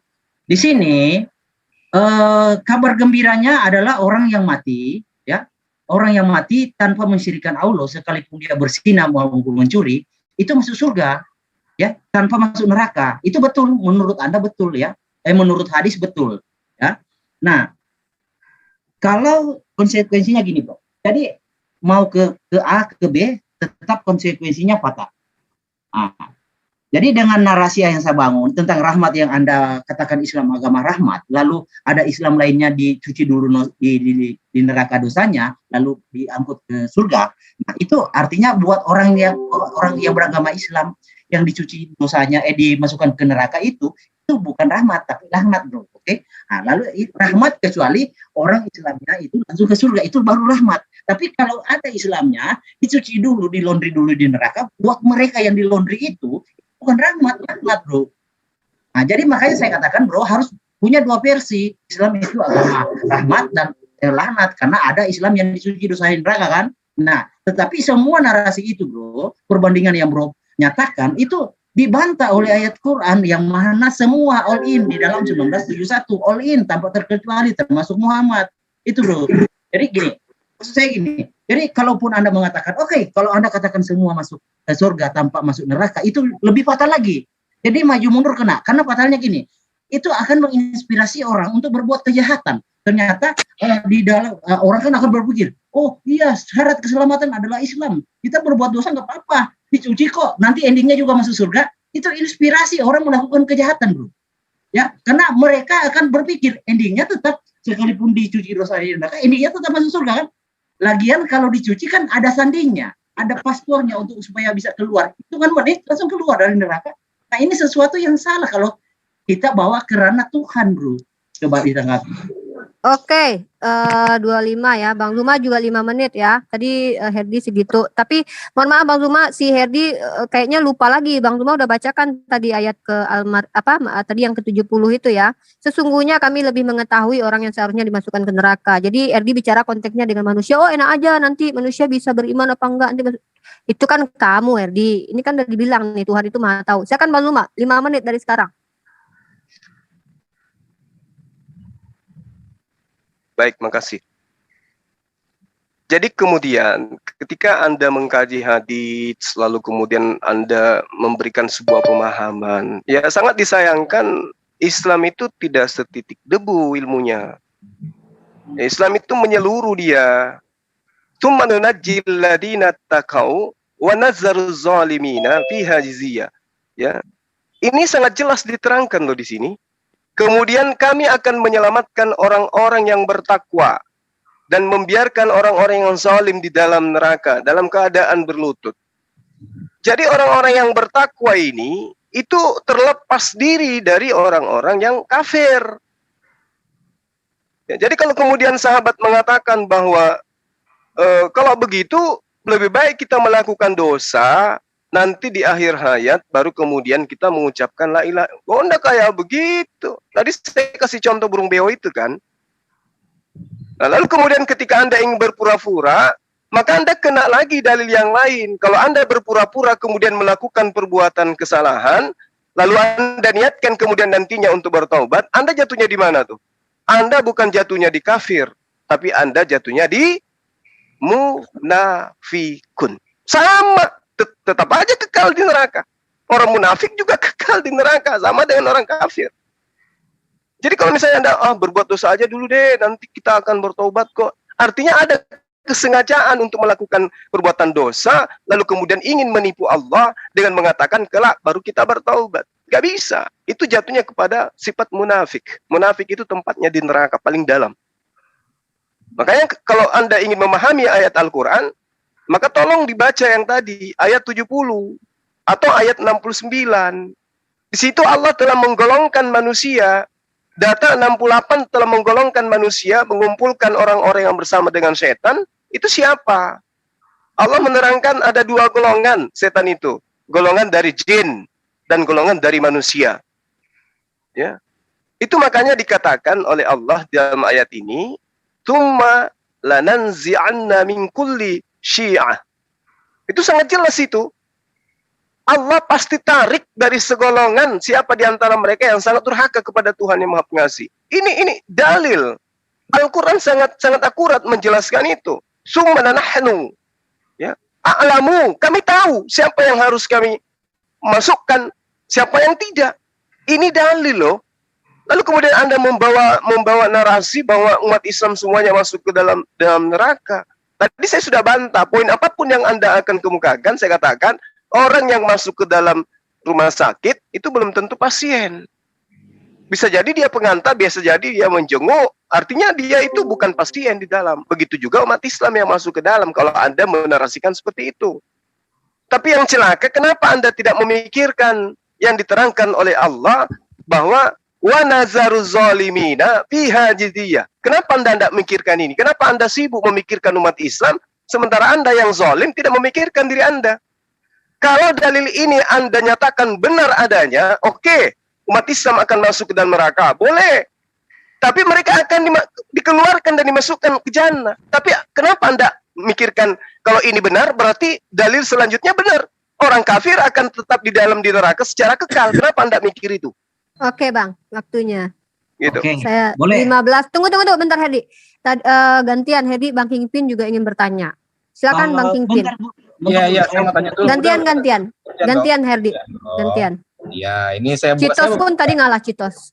Ya, saya mau buka ayat aja sini kan. Di sini di Galatia 2 ya, gitu kan. Sorry, di sini lah sebagai gampang ya. Di sini dibilang di 24-nya tadi kan mirip kan bahwa jadi kamu lihat bahwa manusia dibenarkan karena perbuatannya ini tahulah. Jadi bukan hanya karena iman. Jadi bukan perasaan saja gitu. Mesti ada wujud nyatanya amal gitu kan. Ya seperti kalau kita lihat komentar-komentar itu berarti dari tafsirnya apa itu merujuk pada yang 3 hukum itu ya, hukum sipil, moral dan seremonial gitu kan. Terus ini yang di Galatia 2 gitu kan. Dibilang apa tuh sini? Mana tadi ya? 2:16. Kamu tahu bahwa tidak seorang pun yang dibenarkan oleh karena melakukan hukum Taurat, tetapi hanya oleh karena iman dan Kristus Yesus. Ya. Dan itu kami pun telah percaya kepada Kristus bla bla bla bla. Silakan Bang King. Pokoknya intinya gitu kan. Kalau menurut Yakobus itu nggak bisa cuma feeling saja gitu. Jadi harus ada tuh actionnya gitu. Tapi kalau menurut Paulus itu nggak perlu tuh itu perbuatan, yang penting feelingnya dulu. Tadi siapa yang bilang itu ya? Itu kita tuh dapat karunia dan bla bla bla gitulah. Nah cuma gini, ya menurut saya gini ya. Jadi menurut saya tuh orang Kristen tuh enak gitu. Karena apa gitu? Jadi nanti di dunia ini dunia itu boleh berbuat sesukanya gitu. Nggak usah mikirin dosa. Karena pun nanti menurut 1 Petrus 4 ayat 6 dia bilang apa di sini? Itu sebabnya maka Injil telah diberitakan juga kepada orang-orang mati. Jadi orang-orang kayak Herdi itu di dunia itu bisa mabok, minum dan sebagainya, itu judi dan sebagainya, itu nggak apa-apa. Soalnya pun nanti pun pas dia mati pun nanti datang Injil juga dan dia baru ngaku lah. Mungkin ada baptis waktu di alam maut atau gimana, saya nggak ngerti juga gitu.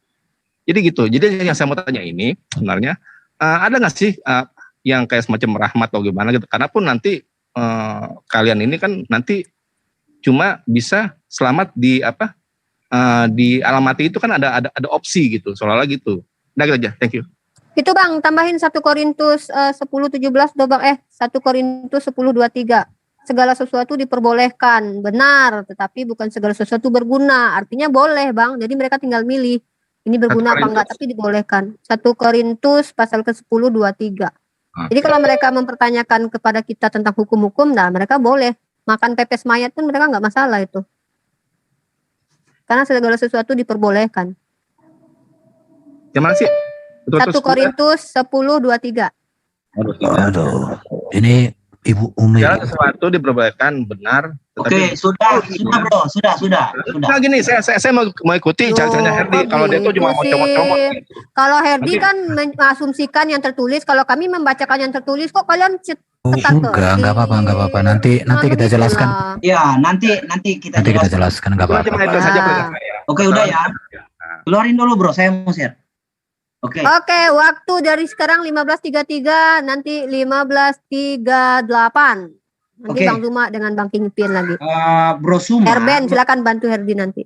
Oh ya siap, beres. Bro Suma menganalogikan neraka dengan rumah sakit. Bro harus tahu ya, neraka itu tidak seperti rumah sakit ada ruang tunggu. Neraka tidak ada ruang tunggu, bro. Itu bro harus catat. Neraka tidak ada ruang tunggu, rumah sakit ada ruang tunggunya. Mungkin Anda pergi ke rumah sakit ya di ruang tunggu ya oke, Anda tidak dianggap sakit. Tapi kalau Anda pergi ke neraka itu dihukum. Neraka itu tempat penghukuman, bukan rumah sakit. Ada ruang tunggunya. Lalu tentang dosa. Menipu Allah tidak dosa, bro. Bakal diampuni. Nih. Saya kasih tahu ya. Ini, bro. Mungkin Anda harus ingat ini. Sesungguhnya Allah tidak akan mengampuni dosa syirik. Dan Allah mengampuni segala dosa selain syirik. Jadi Anda mau menipu Allah nggak apa-apa. Diampuni. Jadi yang dimaksud dosa itu dosa syirik, bro. Jadi selain dosa syirik, segala dosa, mau syirik, mau menipu Allah, mau apa, tidak apa-apa. Yang penting Anda jangan syirik.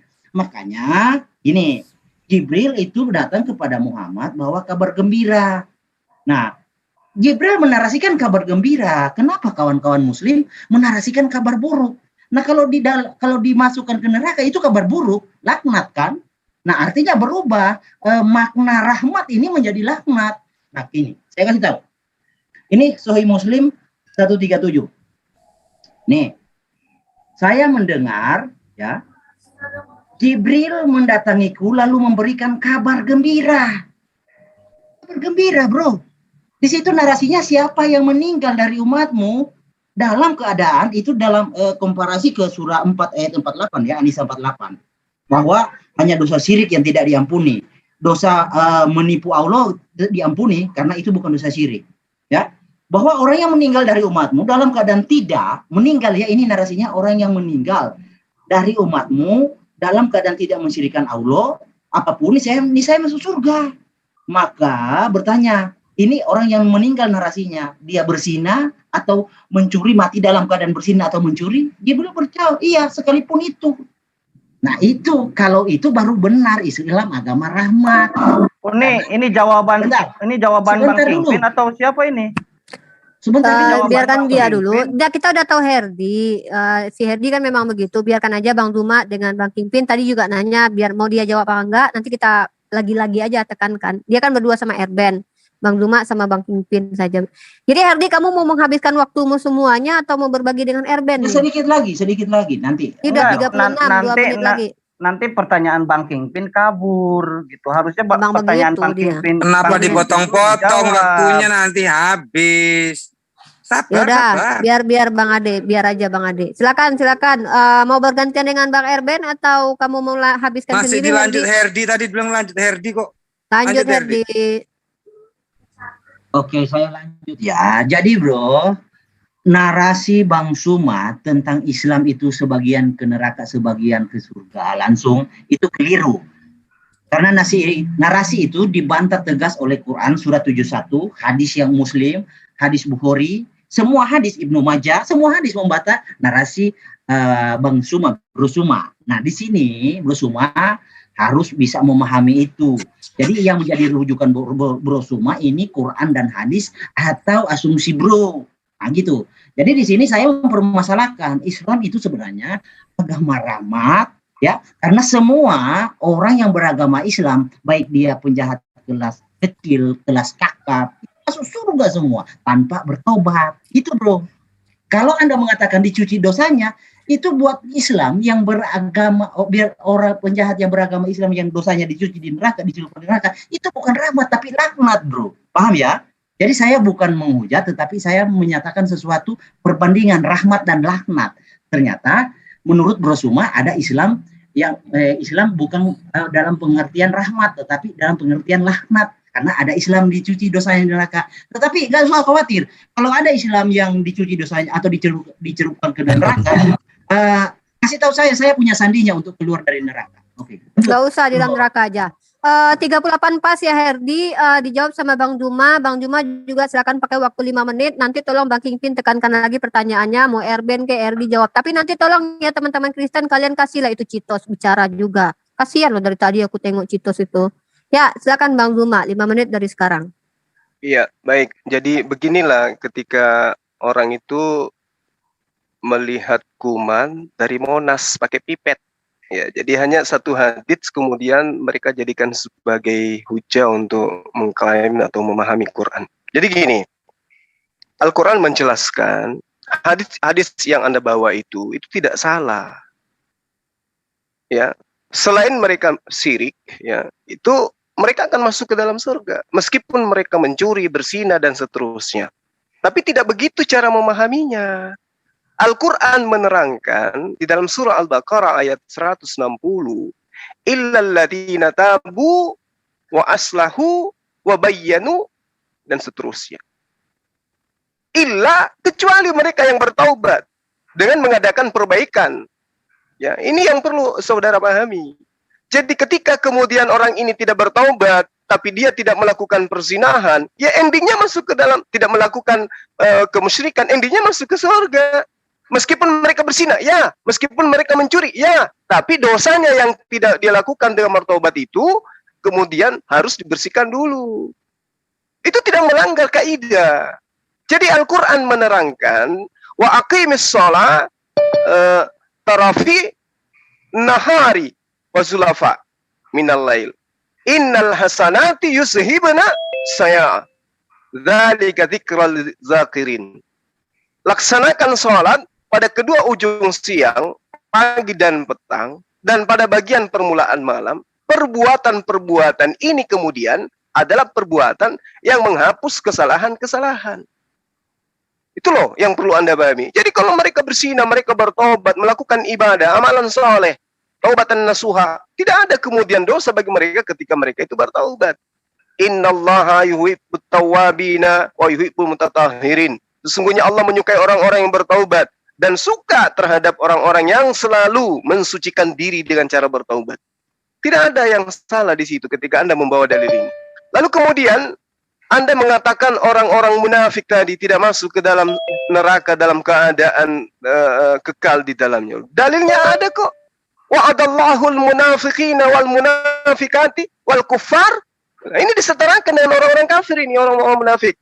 Ya. Nara jahannam khalidina fiha. Mereka masuk ke dalam neraka kekal di dalamnya. Dalil. Makanya jangan memahami Islam itu dengan menggunakan kacamata kuda gitu ya. Ini dalil Al-Quran.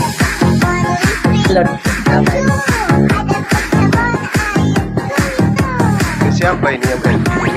Itu kohos, langsung dong kohos. Kohos langsung di Tengoklah ya.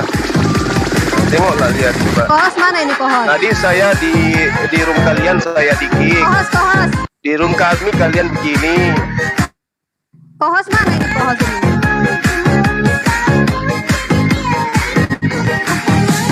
Ini kohos mana ini kohos? Ini pada kayak gini nih. Cerminan oten ya kayak gini. Gak ada adab. Hostnya itu banyak loh, Bang Juma co-host, Bang Juma. Kohos di-kick aja Bang. Mana ini kohos ini? Aku bukan kohos. Oh ini aku udah kohos. Bang Juma kohos itu. Tunggu aku kick Islam semua kohos, gak ada Kristen kohos di sini, Bang. Bentar. Gak ada yang nuduh kalian Kristen. Saya lagi nanya kohosnya. Ini orang jahanam nih orang. Kan dia itu. Ini durok ini dikeluarkan, durok ini. Yang kohos saya tanya. Ini yang durok itu, yang durok. Ini mau masuk lagi nih, tapi saya nggak update nih. Lanjut. Jangan waiting roomnya diaktifin aja waiting roomnya. Tunggu. Itu orang-orang Thailand nih, orang-orang Thailand itu. Di ini aja jangan di ini. Aku udah jadi co-host Bang Zen. Lihat ini apa? Lihat yang dimasukin lihat aja nanti. Yang pakai nama ini aja, pakai nama kita kenal aja. Udah saya kunci semuanya. Dilanjut. Uniripa itu jawab. Diaktifin dulu. Itu dari ada pengacau ini. Sebentar. Uniripa, pertanyaan Kang Kingpin dijawab dong. Ya. Kang Ade ada masalah dulu, Kang Ade, sabar. Bentar Kang Ade, ini ada ini nih. Ada problem. Sudah saya tutup. Ini yang live di sini siapa? Kristen ada yang live enggak? Erben kamu live enggak? Pasti live mereka. Ada. Enggak, karena kalau yang live ini kena copyright nanti semua itu. Jadi saran saya ya. Stop dimulai lagi mungkin. Stop aja. Buat kalian yang siapa yang sedang live di stop aja dulu. Dimulai part 2 gitu. Jeda dulu. Saya di jalan masalah. Baik, sahabat-sahabat sekalian, ya ini kita sudahi aja dulu ya. Pusing saya lihat ini perilaku mereka kayak begini, ya Allah. Tadi di zoomnya mereka kita di-kick, giliran mereka yang masuk di zoom kita, mereka begini kelakuannya. Lalu kemudian sahabat, mungkin saya pamit di sini ya, karena ada murtadin yang nantang kita dialog. Siapa tuh namanya? Pendeta Daud Umar. Kemudian sehingga saya katakan bahwa kita sudahi di sini, lalu kita masuk ke Zoom MMCI karena di sana ada murtadin yang sedang menunggu. Saya akhiri, wabillahi taufiq wal hidayah. Assalamualaikum warahmatullahi wabarakatuh. Mana Bang Luma tadi? Saya kira poinnya udah nyampe deh, tadi semua ya, poin ganti si itu. Benar, berarti Bang Luma udah, Herdi udah, karena yang kamu tanggapi pun istilahnya kan pertanyaan saudara kita tadi itu tolong dijawab. Bang Kingpin tuh bertanya tadi arahnya kepada siapa yang menjawab Bang Kingpin? Erben atau Herdi atau terserah aja? Bang Kingpin? Mas Joko ada suara musiknya itu di mute. Iya. Silakan Bang Kingpin. Bang Kingpin masih di sini nggak?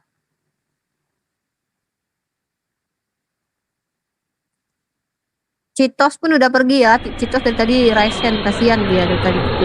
Gara-gara RGC. Oh belum, masih ada Citos di sini ya. Bang Kingpin, masih Bang Kingpin ke mute ya?